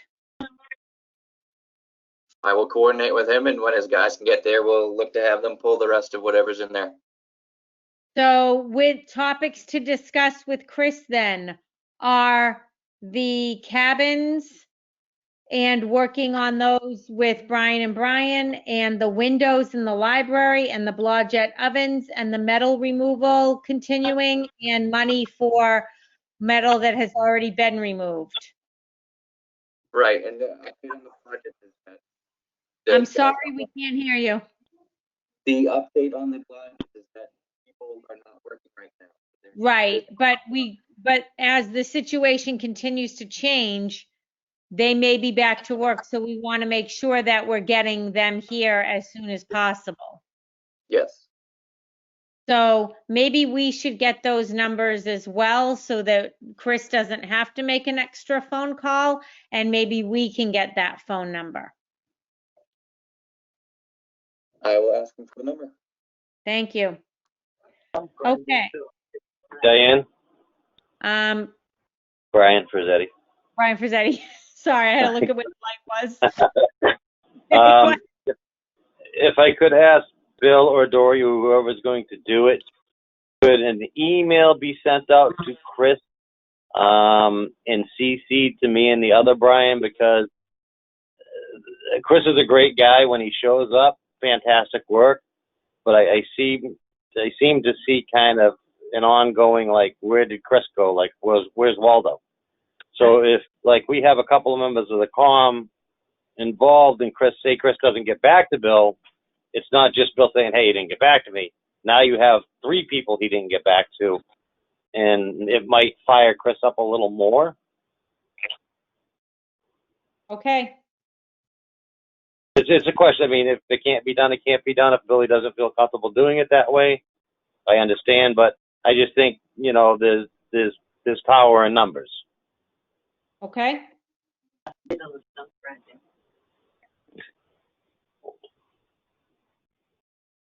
Any other comments, questions, or concerns about that? All right. Now, Bill, is there anything else you wanted to discuss? Something about a letter? No, for now. I'm sorry? I said no for now. That we're past that. Okay, I heard no. Bill, we can't hear. We can't hear you, Bill. Can you hear me now? Yes. Okay, yeah, no, for now we're gonna pass over the letter. Okay, is it the letter that Melissa read? It is not. Okay. May I ask what the letter is in regards to? It's gonna be just correspondence, but just not something that needs to be brought up right now. Okay. All right, so we'll put that off for another time. All right, we're going to move back up into old business, the Cove and the camp opening. Before we begin, I know that this is a controversial issue, and I'm going to say this before anything, and I'm putting it on the record again. I hope that when you are on social media, you are not acting as a representative of the Rec Commission. Please try to keep specifics of our financials, of our decisions, and everything that goes with it. Please refrain from discussing them. These meetings are recorded. They are open meetings. People are welcome to attend. So, that being said, let's try to control that portion of social media with the rec department, okay? Next, I also want to say that the reason we were asked to go back to town, to the Board of Selectmen with a plan for opening the Cove was because they felt that we did not present a comprehensive plan at the last meeting, regardless of our vote, which was a no vote because Brian Smith, you weren't here at the time. So we are being asked back to present a plan, which I will present. The plan will include what we are to do as far as state guidelines to open the Cove, not just what the state guidelines are, what we will do to specifically meet those guidelines and go beyond should the town deem that necessary. That is the sole reason we are going back. I did not petition the Board of Selectmen to be added to that agenda again. So I do not want anybody to think I was disrespecting Anybody on this commission? So with that, it is going to, How did this happen, Diane? You know, you say that. hold on. With that, I'm going to open for discussion, opening the camp and opening the cove, and they are two separate things that I'm want to discuss. So we will start with the cove, and I'm going to limit it. We're not going to get emotional here. We're going to be very cut and dry with the facts. So if there's anybody, wow, and you're going to have to excuse me for 1 second, because even if, though I plugged my computer in, it's showing I only have 4%. So give me a second.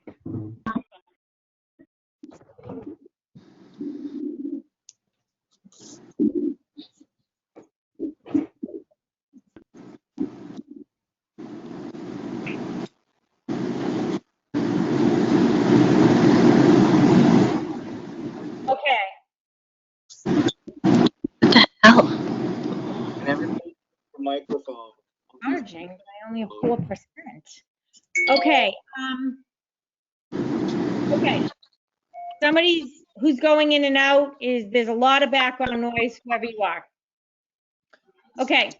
So I'm going to recognize Brian Smith right now because he was not at our meeting where we did vote, and I know he has something to say. So go ahead.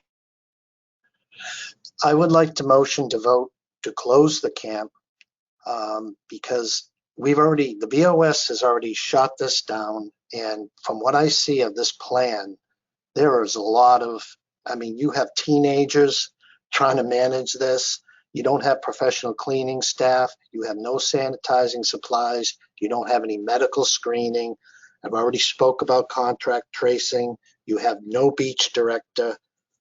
And your parking lot, it is a disaster waiting to happen.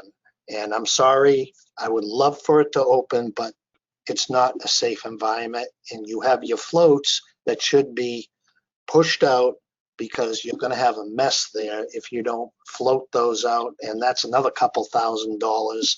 That's a tight area when they're swimming. You can't deny it. And Okay, that's why I'd like to make a motion. Thank you, Brian. Before we entertain that motion, I'm sure there is further discussion, and I would like to comment on your comment, Brian. The plan that Bill put forth did not address any of that. However, the plan I'm bringing to the Board of Selectmen will indeed address a lot of those concerns. I have not shared it yet because I'm still dotting my I's and crossing my T's, as this was just asked of me this week. I will indeed share it with everybody before the Board of Selectmen meeting tomorrow. I have taken into account lifeguards, and I have contacted lifeguards. I have contacted 3 people who are actually willing to be beach director, one on weekends, one during the week. They have agreed upon a price of $18 an hour. I have lifeguards that need certification to recert, and I have somebody willing to do that recert class because most of it now is online, and then you only need a few hours in the water to recert. So as far as staffing goes, I think we will be set with lifeguards and water safety instructors should we need them. I have looked into Red Cross masks for CPR. I have looked into screens for the clear screens protectors for our lifeguard staff. They are very reasonably priced, and I will donate them should I need to. I have looked into, and Juby, I think, looked into the CDC. There is no evidence that COVID can be transmitted through water. So they have no guidelines on that. As far as bathrooms, the current governor's guideline indicates that it is left up to the individual. Please mute if you're getting background noise. the current CDC current governor's guideline says that he is leaving it up to individual cities and towns whether they want to open public restrooms on coastal and inland beaches. So that'll be a Board of Selectmen call. And should they have specific protocol for opening those public restrooms, we will adhere to all of it. I went and laid out the beach myself, and I know that Bill did that as well. And we figure that we get anywhere from 15 to 20 spaces, depending on the size of the spaces, because a lot of days there are just elderly couples that want to come down to the beach and sit in the shade, and they require less space, obviously, than a group of 6 or 7. So that has also been a consideration. So I went out and laid that all out. And those spaces include lined off walkways to and from the water, to and from the bathroom, and to and from along the gates. We would open the gate in the back as an exit and keep the regular gate that we've always had as an entrance. And so all of that is in my plan, which is what the board was looking for. So Okay. I will go and I will present it. Okay, but before you present it, do you have a plan in place? Should there be an infection? Do you have contact tracing? Do you have sanitation supplies that are available? Because those are 2 key components. And Okay. Thank you. Sorry. Go ahead, Brian. I didn't mean to interrupt you. Go ahead. do you have contact tracing? If there is an infection, and trust me, there probably will be, if there is an infection, can you go back and find out who was in those restrooms at that time and how you're going to clean them? Do you have cleaners on call, like electrostatic cleaning, which is expensive? You're talking about professional cleaning here. When we get a hit, you got to go back and you got to sanitize those areas. And I'm not talking about a caretaker. I'm talking about electrostatically. It's not a cheap thing to do. Okay, my answer to that, Brian, would be right. We cannot afford electrostatic cleaning at this time. However, I do believe that, and I know it is not our concern what other towns do. However, other towns that are operating beaches are not using electrostatic cleaning. They are arranging for surfaces to be wiped down periodically. Our bathroom is a 1-bathroom stall, so to speak, so that one person will be in there at a time. We are going to keep a log of everybody that is in and out of the cove. Once you've left for the day, you cannot come back, obviously, if spaces are already taken up. We're going to keep a count of people that are in there, and obviously social distancing will be required. I don't believe that they are electrostatic cleaning the, machines at Shaw's that I put my card in all the time. But if you have a hit, I'm not talking about general cleaning. If you have a confirmed exposure from that point on, then electrostatic cleaning takes place. It's not every day. It's if you have a hit. Okay, so the only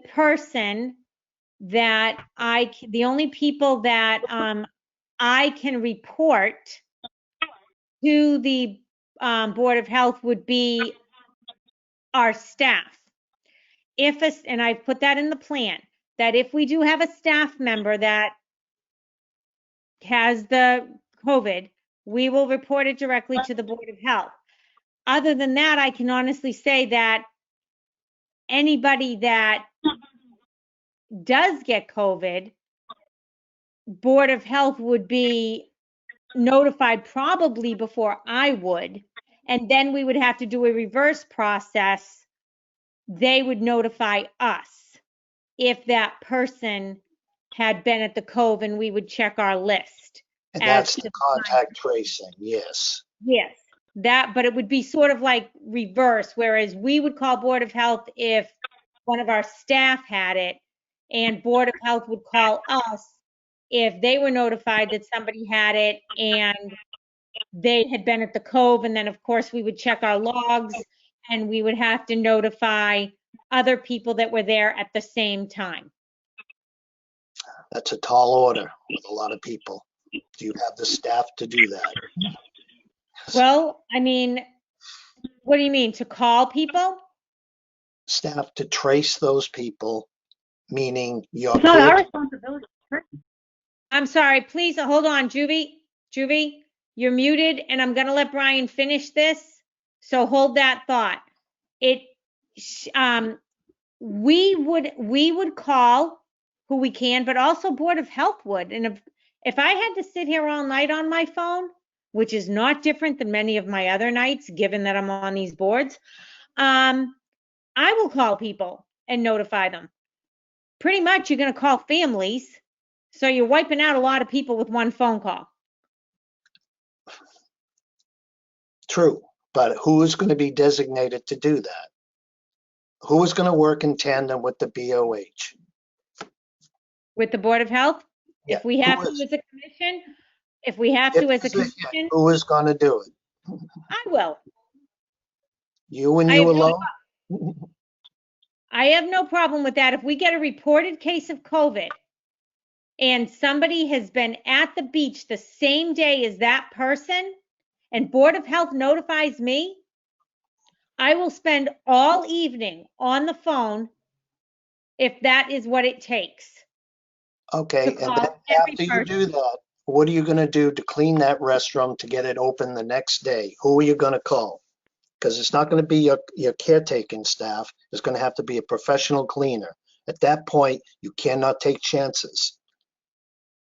You're right. At that point, we could not take chances. Then I would have to ask the board, or we would have to, find money or whatever. We would have to do it. You would And have in to the close down the and it- cove until that happened. And in the end, that is probably going to end up being a town expense. And at that point, we would look at it. But I know understand- that. Oh, Yeah. sorry. Go ahead, Brian. Go But ahead. Sorry. understand that once you have that hit, you're calling people, that beach is closed. And Yes, and of it course. could be closed a couple of days before you get somebody in there because it's more of a risk. So you Yes. have to have that in place as well. Arlene, are you still on this call somewhere?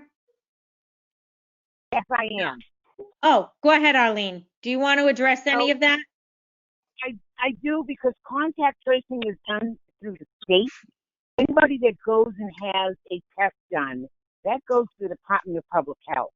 The Department of Public Health then sends that information to the contact tracers. They hired 1,000 people just to do that. So the information that comes to the Board of Health is not people's names or addresses. That goes right to the contract tracing, and they handle all of that. It would be helpful if at some point they knew somebody was at Cranberry Cove, they could call you and ask you for the log that day, but you wouldn't be contacting people because that is done by the state. They have professional people that do that. In terms of the bathroom, if you had a positive, you can close it down and clean it. I don't know that it's going to take you a couple of days. I've gone to the EPA website and written down a ton of cleaners that you can use in those bathrooms. So it's a matter of picking out what you want without it having to be hospital grade. You don't have to go up to that. So contact tracing is done by the state. That is their job. Okay, and what is the timeline if you have a hit there? Is it a day? It depends. When they get the positive, then they're going to reach out to people immediately. And that was like a month ago, they were having problems with people not calling them back, and they put out a lot of information saying, when we call you, answer the phone. They do that immediately. As soon as they get a positive test result, they're calling people. They don't want those people wandering around wherever they are, potentially passing the virus on. So, and like I said, they hired 1,000 people just to do that. And each day, the number of positives is being significantly reduced. So that's not something we would have to worry about. It's not something Camp Kawani has to worry about. The state takes care of that. Did you have other concerns about? I didn't know that, Arlene. Thank you. Yeah, no, I was wondering if Brian has other concerns in terms of the bathroom or. Yes, I do, because we don't have a professional cleaning staff. There's really no protocol to speak of. That's why I was bringing up electrostatic. It's quick, it's done. You know, you have caretakers here, they're very young. They don't understand the cleaning protocol, especially with the pandemic. You know, you got to be really careful with this. There is a written protocol that comes with the, let me see, it was June 4th. Hold on, my pile's mixed up here.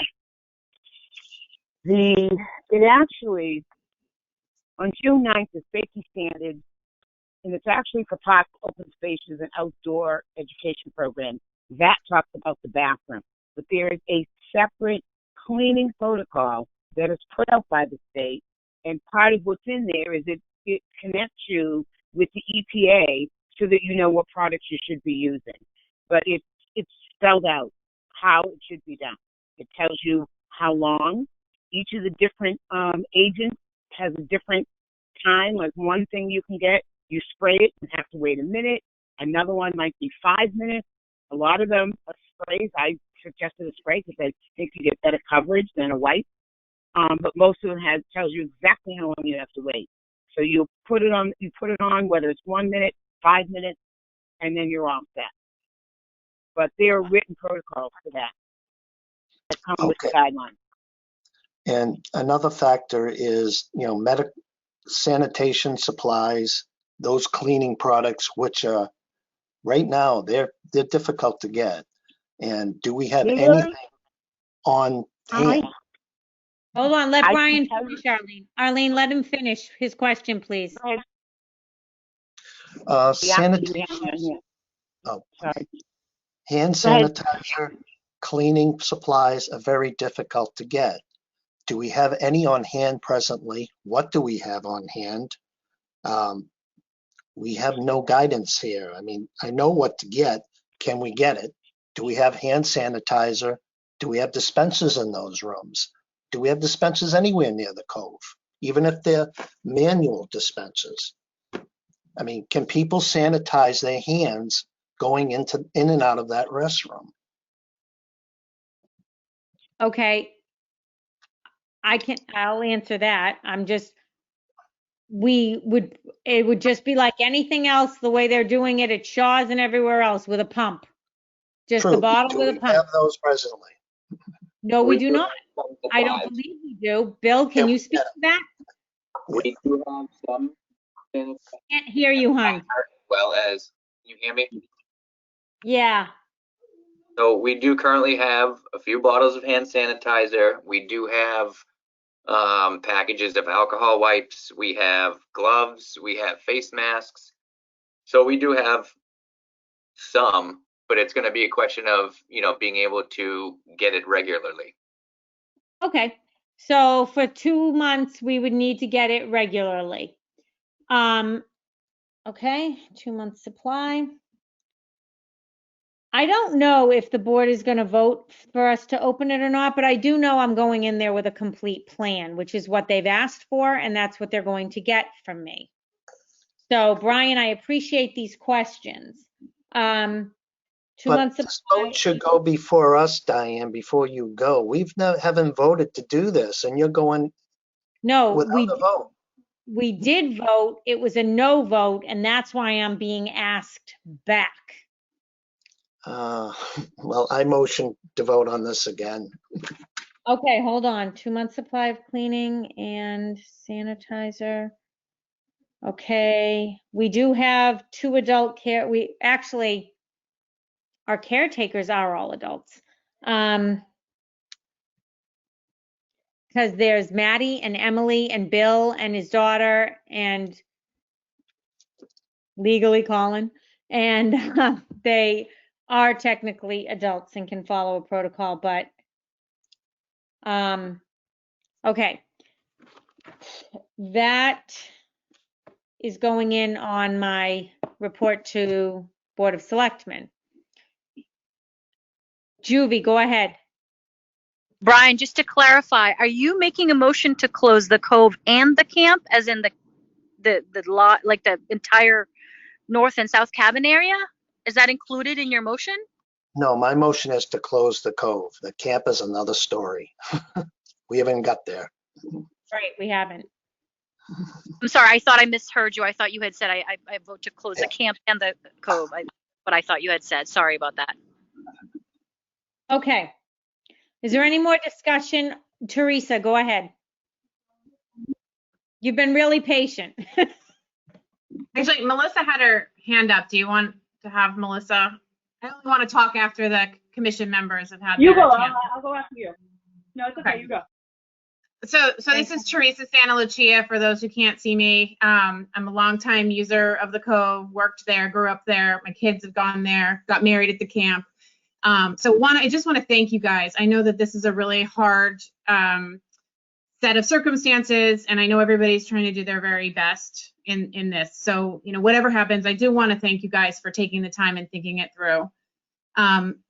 I have been approached, just because people know of my ties to the Cove, by quite a few people in the community who are upset by the closure of the Cove. And I think a lot of that is driven by feeling isolated, feeling like there's a lack of, particularly in Hanson, recreation areas for themselves and their children, right? We don't have a playground that kids are using. We don't have a lot of recreation areas that families are able to use. And I think that the Cove has always been seen as one of those, amazing attributes of Hanson. And I don't need to say that to you all, because you all know it. That's why you're on the Rec Commission and you work so hard for it. I think, in speaking to the Board of Selectmen, my message to them was that I wanted to make sure before this decision was final that it was it was possible to imagine new beach protocols that could allow for some social distancing and some degree of opening. And that decisions on the Cove were based on thoughtfulness and protocols and looking through collaboration, for instance, with the Board of Health and other people in Hanson to make sure that it was done well rather than on fear. And to leave room for some flexibility. I think that if there were to be an outbreak, or if the situation were to be changed, of course there would be another discussion about needing to close the Cove.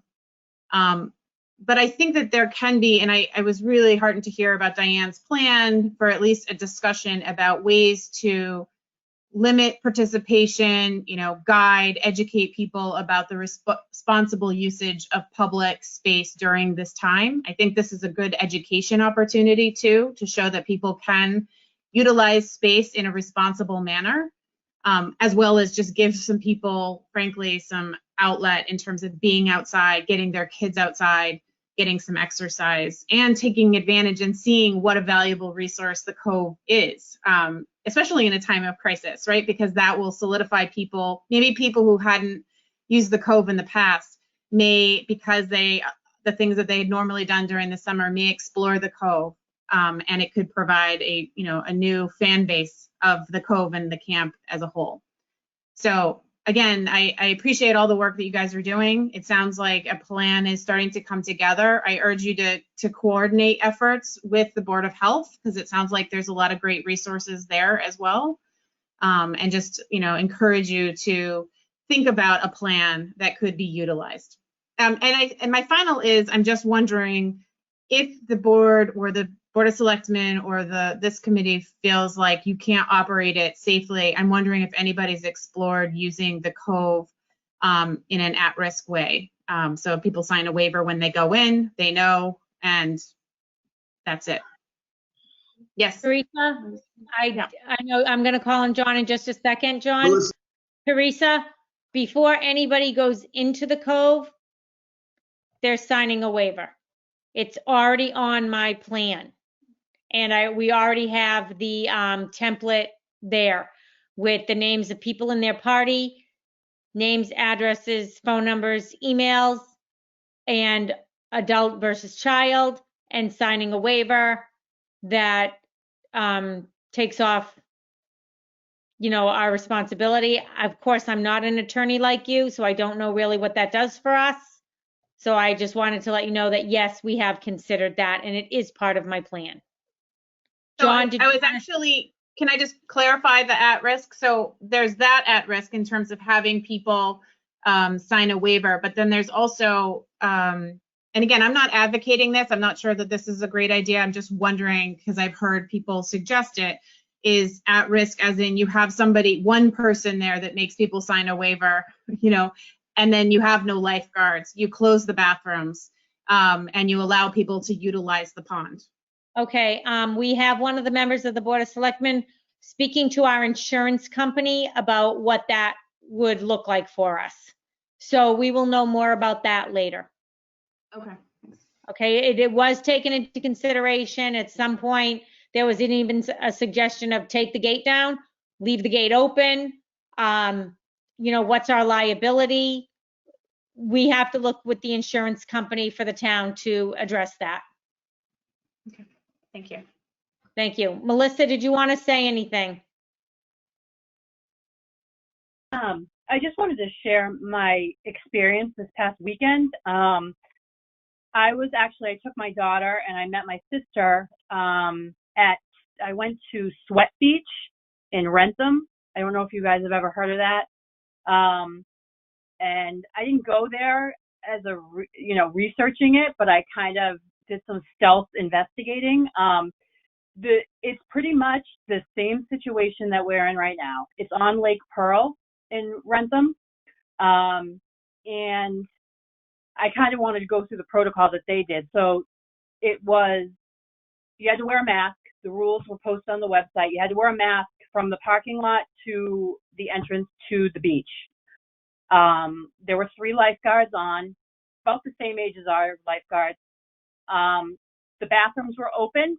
They had stalls in their bathrooms. One person was allowed in the bathroom at a time. I kind of noticed the lifeguards, they didn't have gatekeepers there. The lifeguards were switching at the gate. But I asked them, how often do you clean? They said every hour. We kind of we go in, we wipe down. You had to wear a mask to the bathroom. There were signs posted. We did not have to sign a waiver. We paid cash. The dock, they had a dock. All the docks were open. There were no spaces marked. I asked them what the protocol was.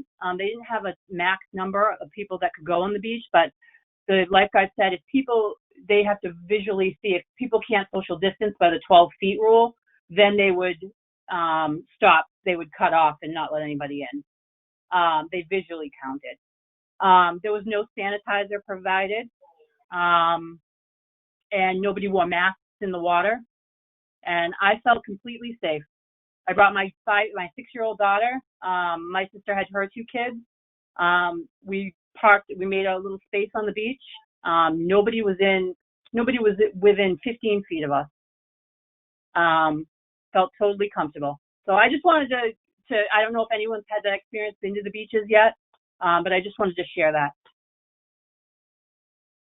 Thank you, Melissa. I do know that Plymouth beaches are open, Pembroke is opening, and obviously Whitman is a pool that definitely is a contained space, and they've chosen not to open. Hartstuff Pond in Rockland is open. There are a lot of towns that are opening. And that is not to say that we should do it just because everybody else is doing it. That is not my point. My point here is that Board of Selectmen asked me for a plan, and I'm going to present one. So that is that. Wait a minute. Shouldn't we see the plan before you present it for us? Yes, absolutely. And as soon as I have Brian, I am not a tech savvy person. I'm going to shoot something out tonight as far as the waiver and what I'm going to present. I'm trying to do a picture the way Juvie explained it to me on a Google slide, making a copy and then inserting arrows and such about where the areas are going to be for seating. So I'm really trying to get that done as far as the tech piece goes, but I took a lot of Google Classroom stuff this year with COVID and remote learning, but I'm not completely there yet. So I'm working on it. So, and again, I was just asked to do this not too long ago. So, Melissa, go ahead. Well, I was saying, did whoever asked you from the Board of Selectmen, did they ask you or tell you why? I mean, they've already voted no, which is on the record. We've already voted no. But I think, and I'm just assuming this, I'm assuming that the public is really upset. And the town of Hanson citizens are really upset that this is closed. Is that the pressure? Are they putting pressure on the Board of Selectmen? Is that why? Okay, so apparently I asked that same question because it's not my favorite thing to go present to the Board of Selectmen. What happened was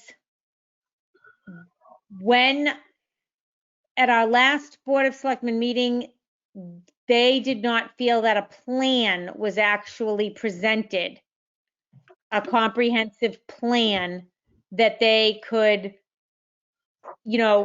really have a good idea about what they were voting on. So why did they vote? Yeah, exactly. Why? They voted without a plan. They voted without a plan. Excuse me. Can you please let me finish? Easy. So they voted based on what they felt was an incomplete plan, is what I was told, not a good picture. So given what they thought was a subpar, presentation or plan or lack of one, they voted on that. They said, do you have something more comprehensive? And I said, well, I do. And I can present that if you want me to. They said, well, you need to because it's already on the agenda. And I said, okay. So I'm doing it. Well, but that wasn't brought up at the last meeting. I mean, because this happened after the last meeting, Brian. It happened after the last meeting. If it's not shut down, why was it brought up again? It was. Who brought it up? I don't know. I don't know. I wasn't there for the conversation or anything. All I know is it's going on the agenda. Was social media. It was social media pressure. That's what it was. Well, regardless of what it was, which I don't know what it was, and I'm not going to speculate what it was. And of course, I'm going to go with the general statement that Board of Selectmen is concerned about what their constituents think and feel. Well, they didn't bring, they certainly voted 4-1. They didn't really care at that point, and now all of a sudden it's back on? That doesn't make any sense. They voted that way, and I'll say it one last time.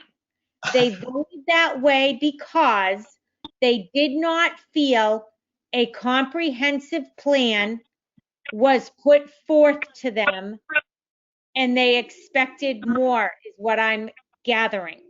So I was asked, and I am going to comply. We can certainly vote here, but it doesn't change the fact that I'm still going to have to go present something tomorrow night. Then if we're voting one way or another and you're presenting, then why are we a commission? Because at that point, it means nothing. Okay, Juvie, would you like to speak? Brian, at that previous meeting, if you listen to the minutes, there were questions that the Board of Selectmen threw out that weren't answered.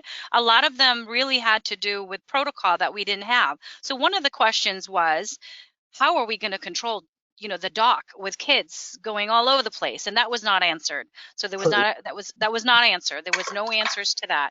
The other big to do, which was kind of confusing, was the whole spit thing, and then there were so many concerns about it. When you go look at the CDC site, it specifically says there's no data that supports that there should be any kind of fear for contamination or infection rather, through the water. And given that we've got lifeguards, we've doubled almost our staff, that you're going to have a lifeguard in the pool with a pool noodle keeping kids apart. I don't know about you, but the trajectory of spit does not go 6 feet. That you know, and also in the past, whenever children have ever behaved that way, splashing, spitting, that the lifeguards address that. That's a discipline issue. They've addressed that in the past. They address it very well. The child gets a timeout.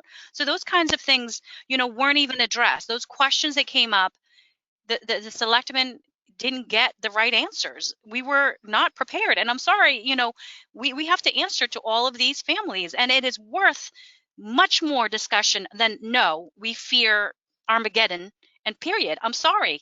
There is a logical way to approach it, and we need more than just one meeting and another meeting where there was so much confusion. So we just want to revisit it to make sure that we do the right thing by families, that we do everything that we can. We answer all of the questions that we weren't able to answer last time. So, I mean, Hold on. Thank you, Juvie. Brian, do you want to respond to that? Yes, I think as a commission, we should see the comprehensive plan before it goes before the BOS. Brian, We haven't seen it.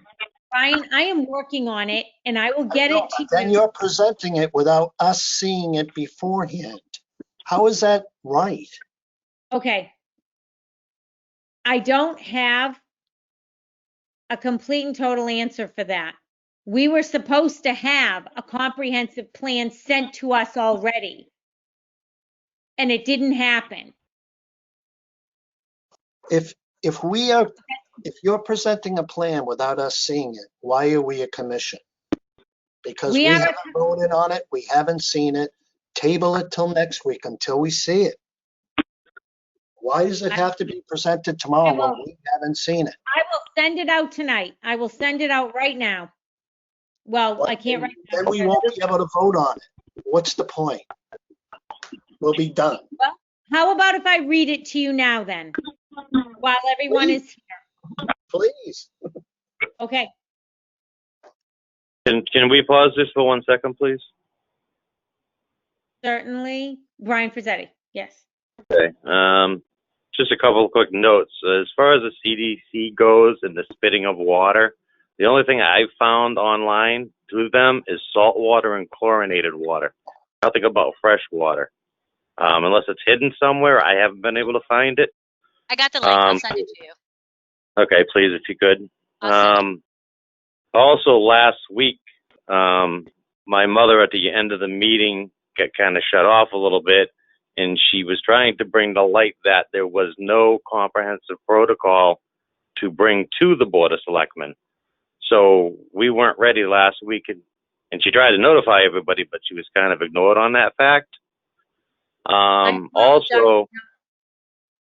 Also, if you present, we'll say Brian's motion carries, it's 4-3, 3-4, or whatever it's going to be. You need the commission to make a vote to give you the permission to speak for the commission. Even though you're the chair, you can't speak for the entire commission without a vote. So you would have to go in front of them as an individual person or with 2 other members, but still, you wouldn't be going in front of them as a commission person. You'd be going in front of them as a townsperson. Okay. I just want to make it clear because I don't want you to go in and we'll just say it gets shot down. I don't know what's going to happen. Yep. If you go in front of them, you have to make it clear that you're not speaking for the entire commission because it's going to make a huge difference. Okay. That's a really good point, Brian. I thank you for clarifying that for me. So either way, whether I go as a rec chairperson, or as just a citizen of Hanson. Okay. Correct. Either way, I'm sure they'll more than listen to you. Okay. But it's just how you're going to present it. I mean, like when we go to talk to Beth, she says, are you asking as a member of the commission or are you asking as a townsperson? And she has to make it very clear, and that would depend on what type of information she can give us.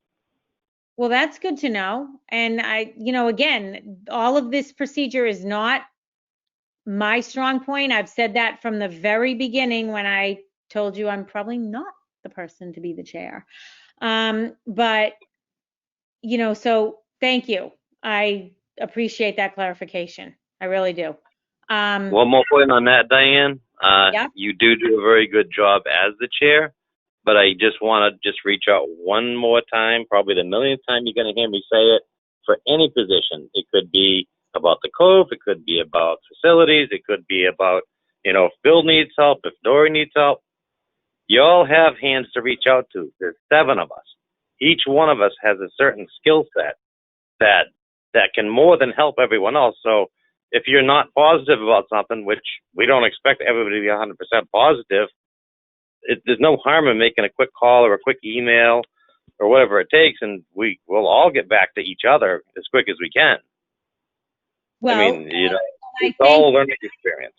And that's why we have the teams, because I'm not a facilities person like Brian and you, and I'm not the internet guru like Melissa and John.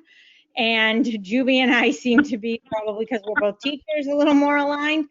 And the last time I did call you, Brian, you told me Kim wouldn't let you answer a phone call, so I don't blame her. So anyway, that being said, this is just about the Cove now. Is there any more discussion on the Cove? Yes. John Zuko, go ahead. Does the rec director feel that he can successfully run the cove under your guidelines? Or you still have to hear them? He's the rec director. I don't get paid to go to the cove and run the cove. He's the rec director. Well, His job. let me That's just say his this. job. Regardless of whether or not he feels like he can, I think he probably does, because he's the rec director. That is part of the position.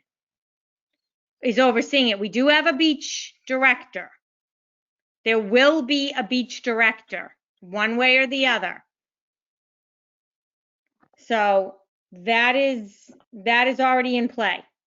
Okay, now who is the beach director? We'll be interviewing him because we haven't seen the candidates. Right, we haven't yet, but there are 3 candidates, and as soon as I find out if we're open, I will release names.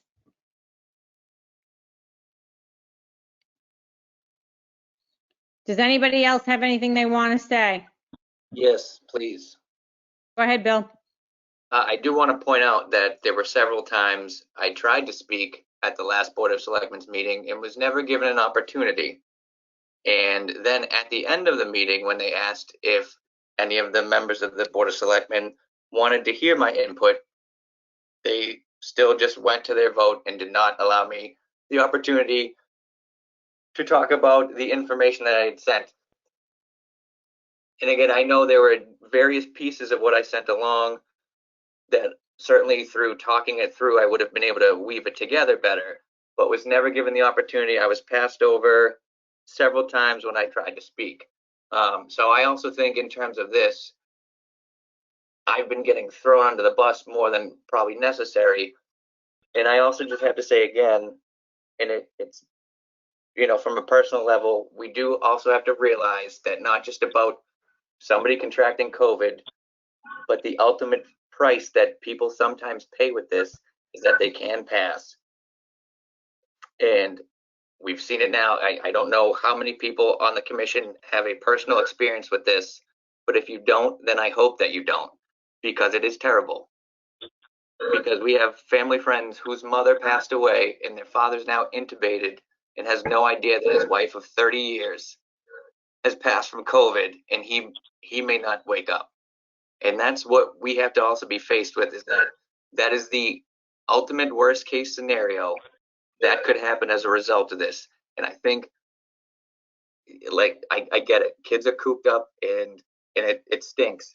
But we also have to realize that as a public safety issue, we owe it to everybody to also keep people safe. So we do need to talk about that, and that does need to be brought to light. And I will also say that when I brought that up 2 weeks ago at one of the virtual meeting, one of our commission members laughed at that. And I gotta say, I'm appalled that even if it's not necessarily that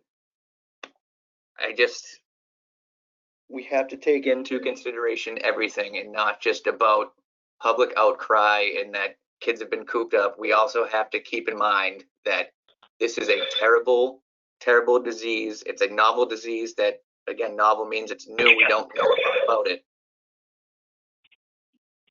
We're playing with fire. Okay. Thank you, Bill. Melissa, did you want to say something? Yes, I just want to say, I understand that it's a terrible disease. It's awful. It's terrible. But the state and the governor have put together a phased plan, and it's working. And, the cases are going down, people contracting it are going down, and, the phased plan is working. And as long as we stick to the guidelines and the rules and what protocols are put in place, I think people, if people feel unsafe, don't go to the coast. Don't go to the beach. Don't go out. Don't leave your house. That's your choice. So that's Okay, thank you, Melissa.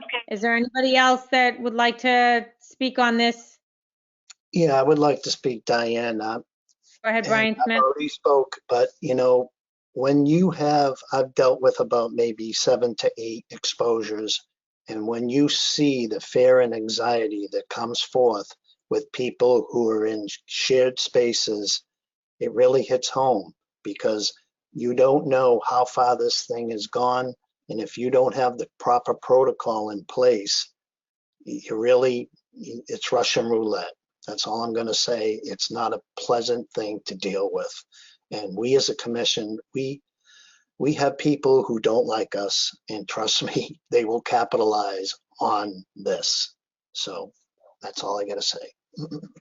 Okay. Thank you, Brian.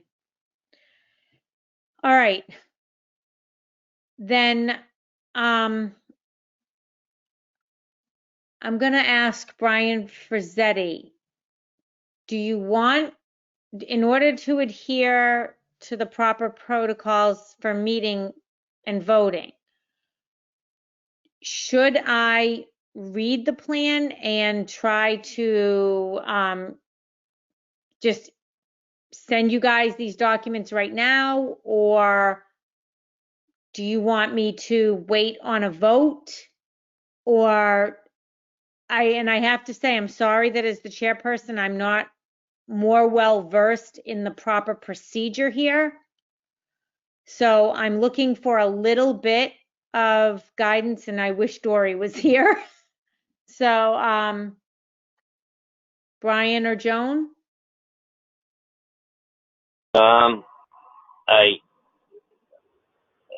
I personally, again, this is my own opinion, and people can do what they want. Brian set forth a motion.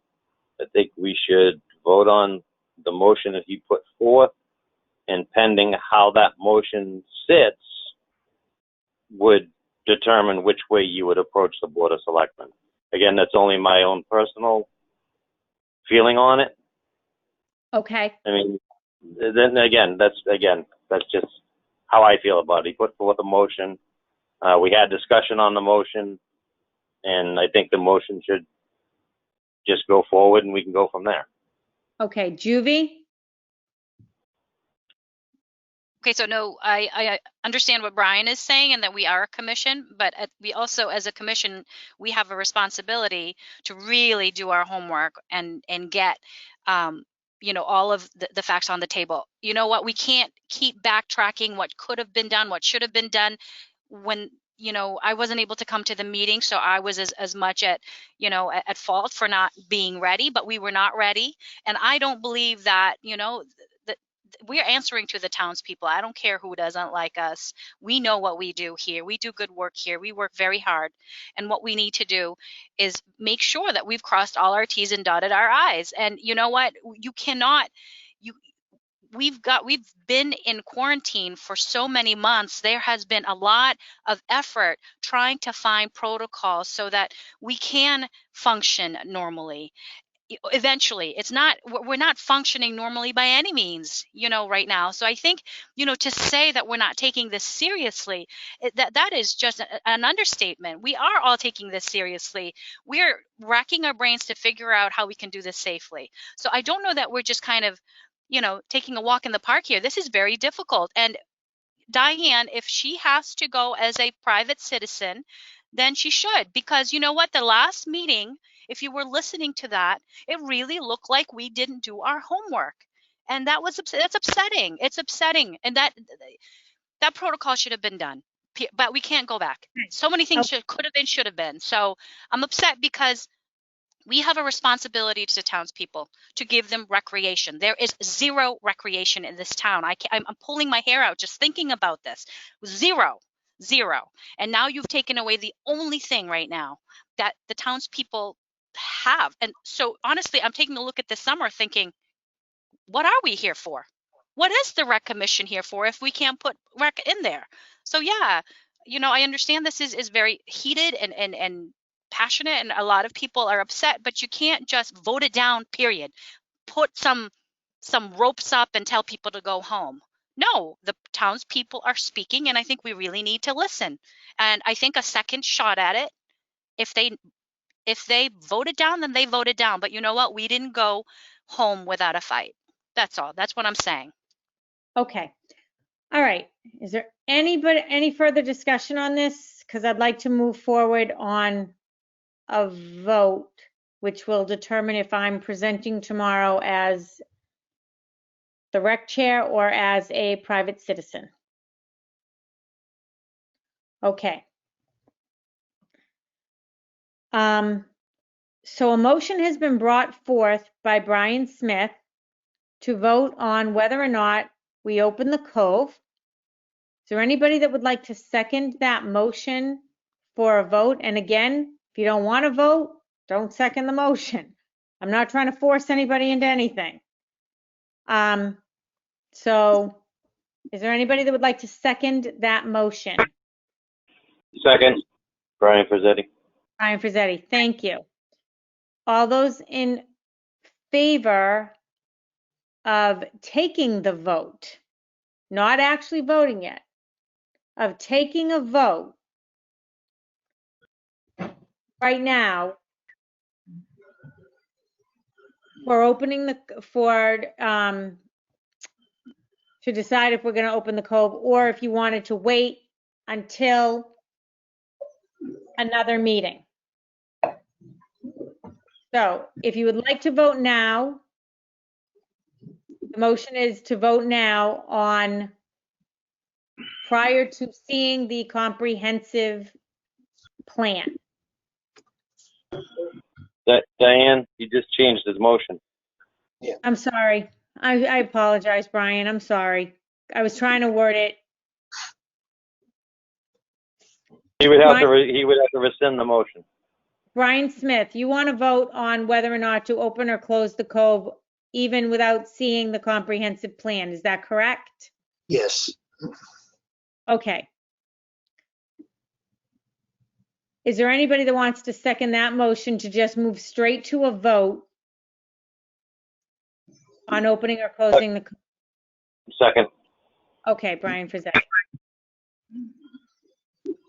Okay. So all those in favor of opening the Cove, please say aye. We're making a motion to vote on it, not voting on opening the Cove yet. We're making the motion was made to vote on whether to vote on that. No, the motion that Brian Smith put forth was to vote on actually opening or closing the Cove for the season. Is that correct, Brian? No, it'd be open. It would be to keep the Cove closed per the BOS as stated. Okay, so the vote is to keep the Cove closed. Thank you. I'm sorry. I'm sorry, guys, about that part. I really am. Okay, and the motion has been seconded by Brian Frazzetti. So all those in favor of keeping the Cove closed for the season as voted on by the Board of Selectmen at their last meeting. I will pull you and you will say aye or nay. So, Melissa? Melissa? We're voting on keeping the cove closed. You want the cove to stay closed? I can't hear you, honey. If you want the cove to stay closed, you say yay.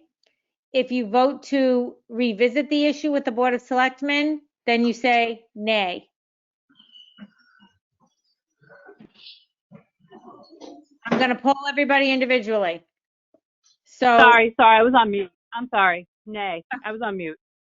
okay. So I'm just going by what I see here. So Melissa, you're a nay. Ryan Frizzetti. Yay. I'm sorry, what was it? Yay. Yay, thank you. Joan Frizzetti. Abstain. Oh my. Abstain. No. Oh, I can't hear you. I'm sorry. Are you abstaining or are you saying yay or nay?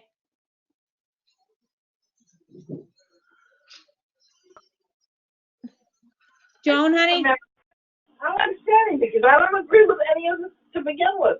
So therefore, I'm not going to vote yay or nay. It shouldn't Okay, be open.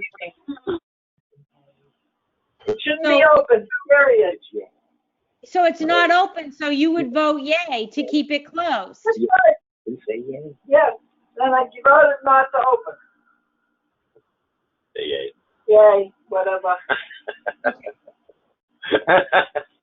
No one's Okay. thinking about Okay, so you're a yay. We have 2 yays, 1 nay. Ryan Smith, I vote to keep it closed, yay. yay. John Zuko, Surprisingly, I'm going to vote nay because I want you to revisit it. But I will say I'm going to wash my hands of any bad things that come out of it because you watch the news. There's an uptick in COVID. Florida beaches are closing. A lot of places are closing. But I'm not going to. I'll give you guys a shot. so you're nay. Juvie, I'm a nay. I think we need to revisit this, and we didn't spend the kind of time that we needed to do our homework. And I think that, Diane, to your credit, you need to be heard, and those Board of Selectmen need to see your comprehensive plans. So, nay. okay, and since I worked on the plan, I'll vote nay. All right, so the motion to keep the cove closed did not pass on a 4-3 vote. Am I correct? That's correct. Thank you. All right. Now, can we talk about the camp? The Cove and Camp opening. The camp opening. Juvie, would you like to speak to this or anybody else? Yes. So, John, Brian, Joan, everyone, I'm going to be sending you the plans that the Boy Scouts had put together. The troop that would like to come to use the camp wants to come for a week, no overnight camping, Monday through Friday. They want to be outside. The only issue was that a big part of their merit badges had to do with the water. So that is a little bit tricky, but thank goodness that this troop is willing to wait for us to figure out, if possible, if they can come sometime this summer to run their camp. As you guys know, we've been working, one of our big goals is to establish relationships and get camping in. I know Brian, you work really hard to make sure that we upkeep these cabins. We need to put people in there. We need to have some camping in there. And I know it's not going to be overnight, but just to have the association with the Boy Scouts where there are other troops that want to use their model. They have a very strong model. I'd like you to, I'm going to send it to Bill. I'd like you guys to take a look at their schedule, their plan for social distancing, all the protocols that they have. And, I'd like to bring it to the attention of, the selectmen, because I think we do need to open the camp. We do need to open it with, again, proper protocol. I don't know that, that's been addressed yet. Bill, I know you kept saying that you didn't get permission to open the camp, but yet I'm getting kind of mixed information, because the Board of Health, Mr. Amato, had said that all that information was sent to us. So I'd really like for us to open our camp and have what we can, do in terms of activities at that camp. And so the Boy Scout thing is one of them. And, other activities could be like a farmer's market later in the summer outside. But, again, before we approach the selectmen, I think this comprehensive plan has to be there. We've spent so much time on the Cove. I think a lot of what we have for the Cove, we can kind of duplicate for the camp. But if we don't open this camp, then I don't know what we're supposed to do as a rec commission. Seriously, what else is there? Okay. So as I understand it, they want to come and they want to rent the pavilion cabin for the week to be used during the day. They're willing to pay $1,250 to use the pavilion during the day and use the beach in small groups to work on, in groups of 10, to work on a swimming badge. They have a lifeguard within their troop that's Red Cross certified that used to actually work at the camp, I believe. And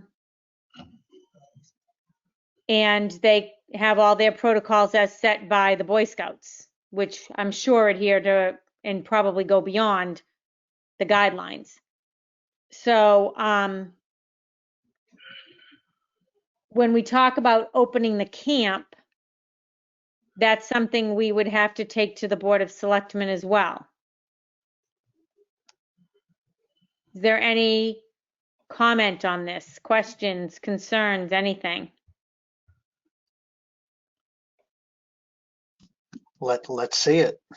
Let's see it. I mean, I would love to see it. I know that I had requested it and would certainly love to see what plans they have in place. I do know that in some of my reading, as it goes with either summer camp or recreation programs, there is a 32-page document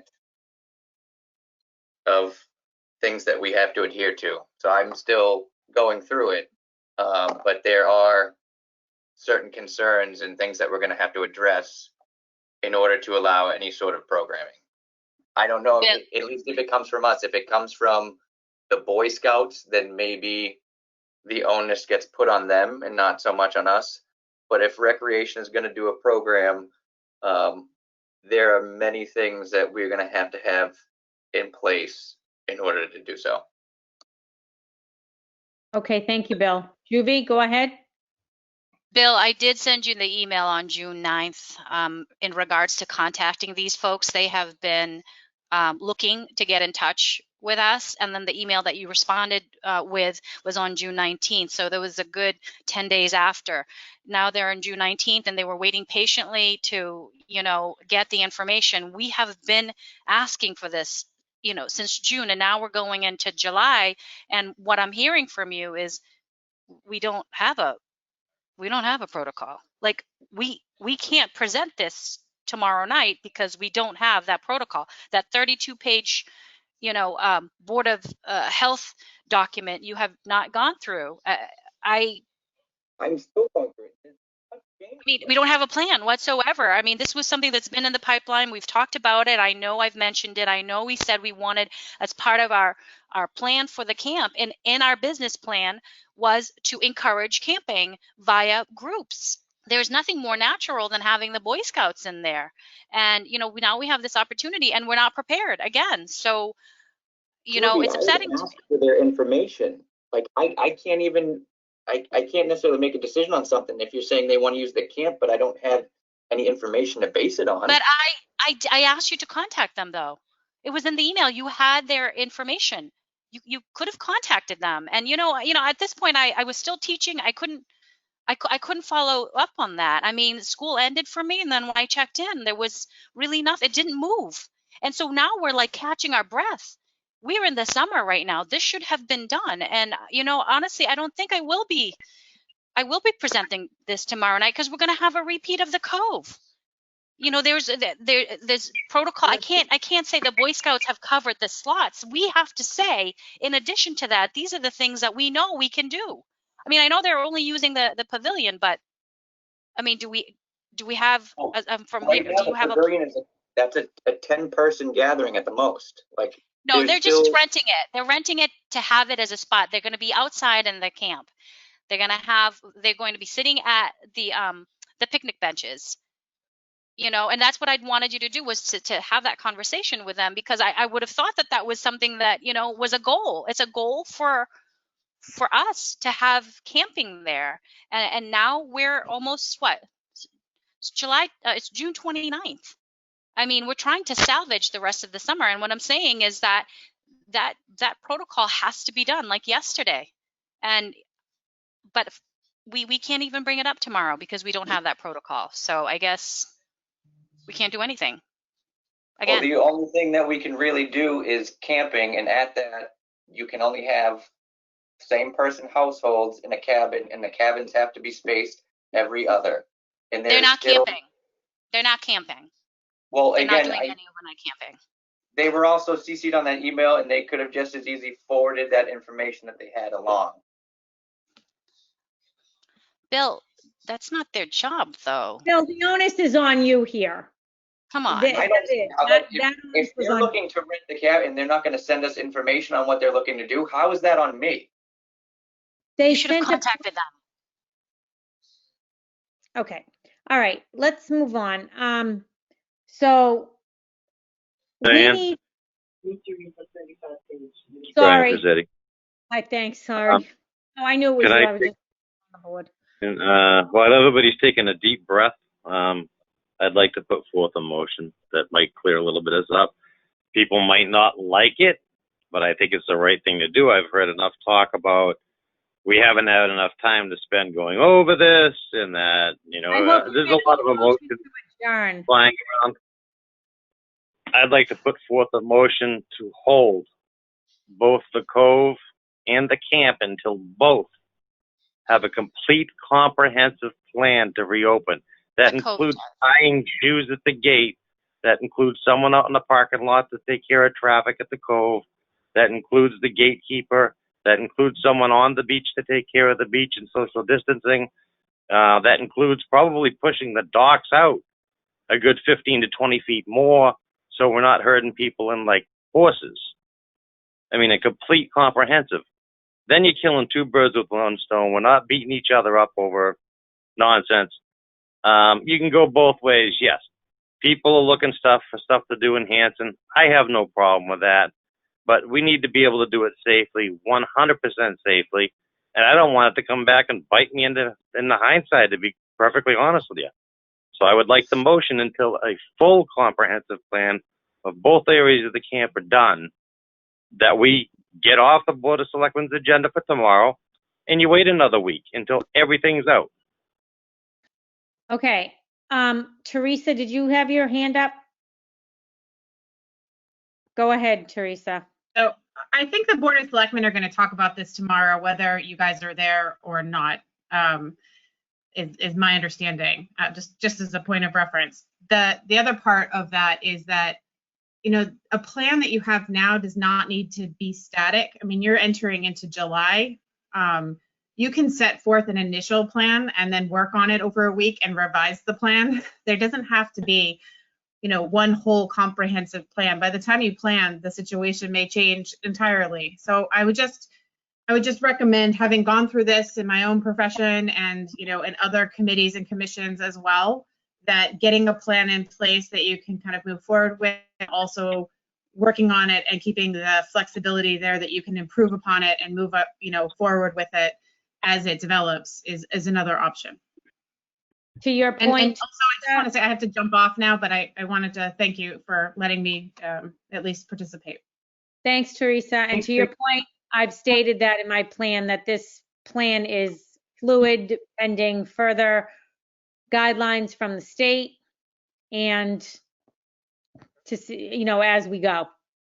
So, thank you. Okay. Brian, I'm sorry. Could you please say your motion again?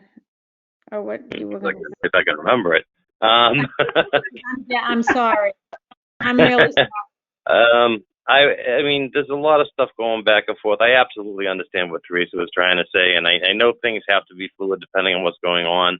But you can use Florida as your perfect example. You got 5,000 people in a day that thought they were social distancing, but they weren't. And I know we're in a different area where we get a small pond and whatnot. But the motion was to, I mean, it's easy enough to talk to the Board of Selectmen and say, hey, can you give us another week and before you vote? And I'm sure they would do it. I mean, they're not going to understand that we want to be 100%.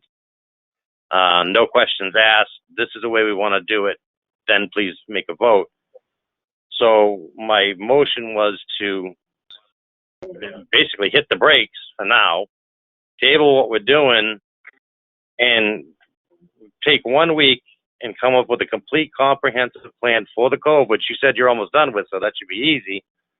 Again, it's going to move, it's going to flow. And with that, it gives an additional week to get the camp set up. And it's not going to be a small task to get the camp set up. People say, hey, they're only throwing tents down, blah, blah, blah. Again, that's going to jump into where are they going to the bathroom? Who's going to watch them go to the bathroom? Who's cleaning up them, after they go to the bathroom? So there's still a lot, even with the camp, there's a lot of moving parts. You have urinals that are going to have to be X'd out. You can only use any other. The hallway on Needles Lodge is only 4 feet wide going to the bathroom, so you'll have to put a caretaker there to make sure that one person goes down at a time. So there's, Okay, hold there's on. a lot of moving We're parts. getting detailed here. A motion has been brought forth to table this. Well, until we can have another meeting. I don't know how quick we can get one. I'm sorry. I will just say myself, I would vote against that only because I want to be able to present to the Board of Selectmen as quickly as possible because of the public outcry. So, but I see that Juby's hand is up. Go ahead.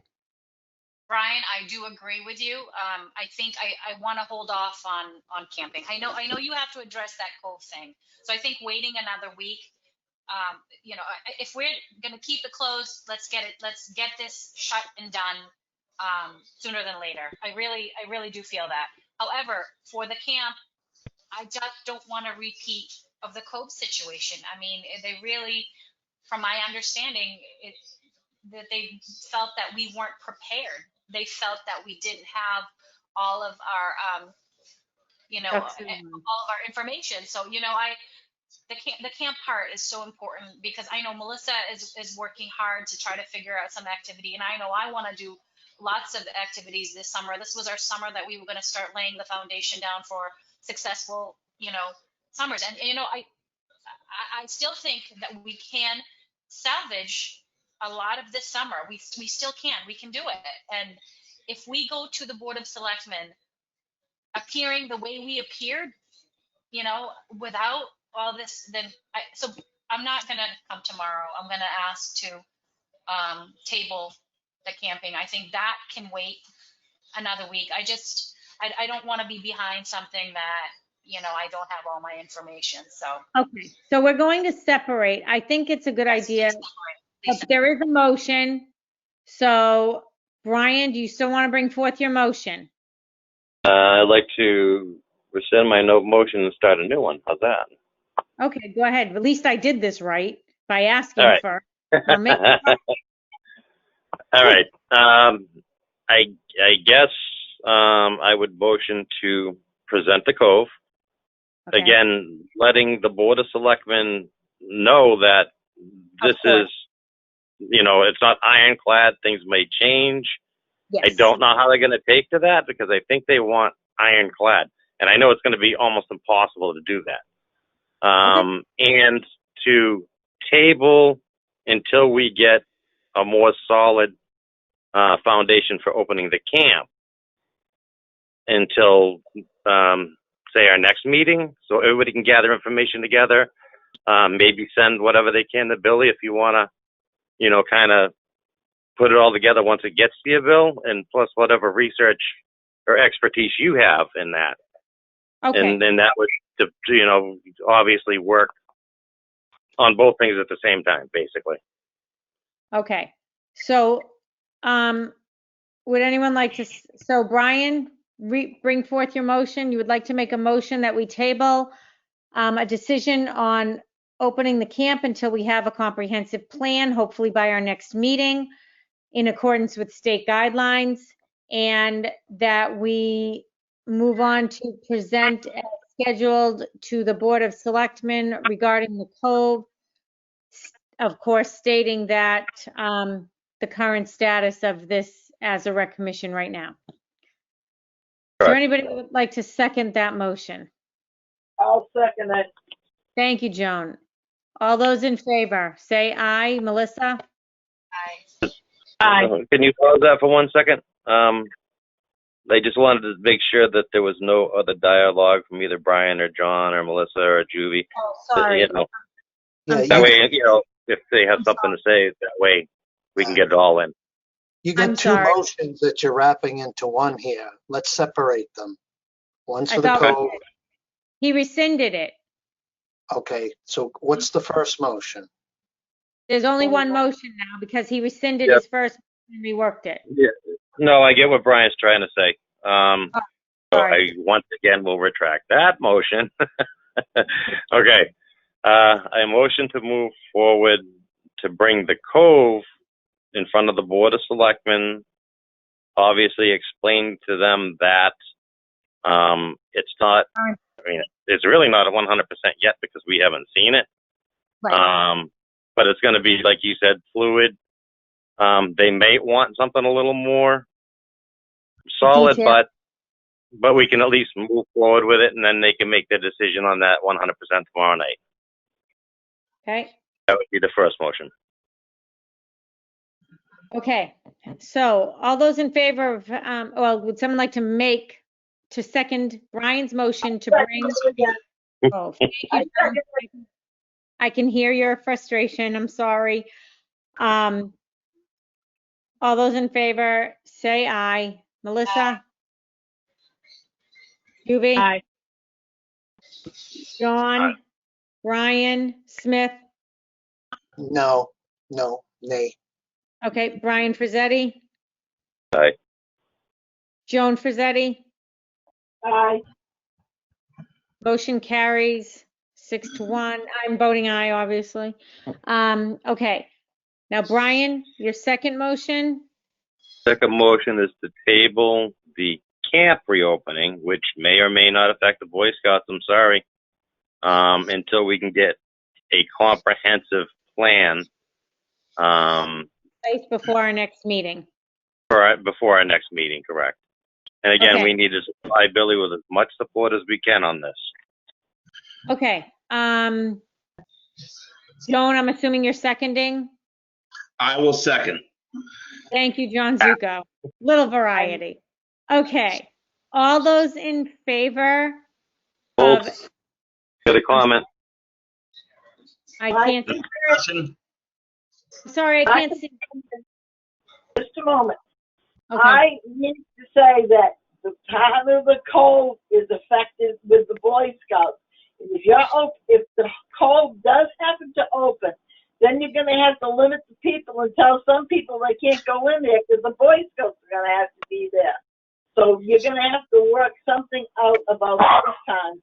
That has to be in Juvie's protocol or what have you that she's doing. But you have Right. to realize that there's another step in there because they're going to do the Boy Scouts too. So. Right, and we talked about that already with the Boy Scouts. Can I just ask one more question about the Cove? I'm sorry. Actually, I'll ask that after because we're on the camp right now. I'm sorry. Thank you. Okay. I'm trying to be polite, but I'm trying to adhere to the rules. Yep. So John seconded. All those in favor of tabling the vote on the camp opening until we have more of a comprehensive plan in place, please say aye. Melissa? Where'd she go? Aye. Thank you. Aye. John? Aye. Juvi? Aye. Brian Smith? Aye. Nope. Brian Frazzetti, aye, and Joan is aye, and I am aye. Okay. So that motion carries unanimously. Okay. That is the end of this meeting. That is all I have on the agenda, unless anybody else has further discussion. John Zuko. Is it feasible to say we open the cove to Hanson residents only? That can certainly be part of the plan. If the board of, it's certainly an option that I've put in Mm-hmm. because other towns have done it. However, I would like to put out that our relationship with Whitman at this point, I don't know where that stands. So we may want to, they may want to consider that.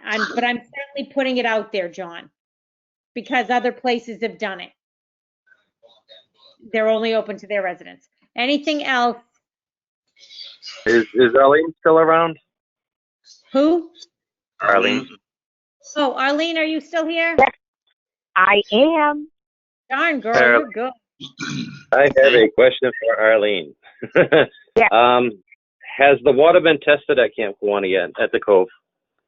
I actually reached out to Gil today to ask that because usually it's tested a week before the camp opens. And Right. I, as of 5 o'clock, had not gotten an answer back from him. So I'm not sure why I didn't get an answer back. So tomorrow I will call him directly, and it's easy enough to have him even go tomorrow, just in case you decided you're going to open up next week. It has to be 5 days before the camp opens, so that I believe even if you don't open the cove, the water should be tested on a weekly basis because people are still going in there. Even though the state may not require that, people are still going in there. And if what we're looking for is become elevated, people need to know that. So I did reach out to him today, and I just didn't get an answer back.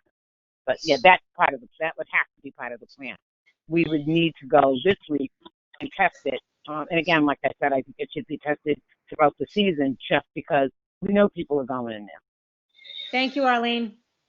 Right. Now, Diane, can you put that into your plan also as the testing of the Cove? And just in case it hasn't been done. I mean, if it comes out with a bad reading, then obviously we can't open. Right, it's already in there as pending, of course, testing of the water and Board of Selectmen approval, Rec Commission approval, and everything else. Yes, that's already in my plan.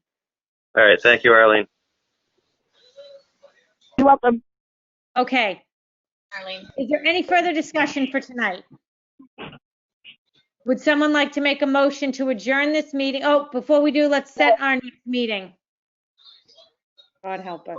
Let's get a few dates, because we're gonna have to make sure that Ryan does not have something scheduled up. Is there any way that Ryan can do that? Well, I'll have to talk to him. I can send him an email tomorrow. Okay, well, does this mean he's not here now, or is what? Because I see his name. Well, he's just a facilitator, but he's not part of the meeting.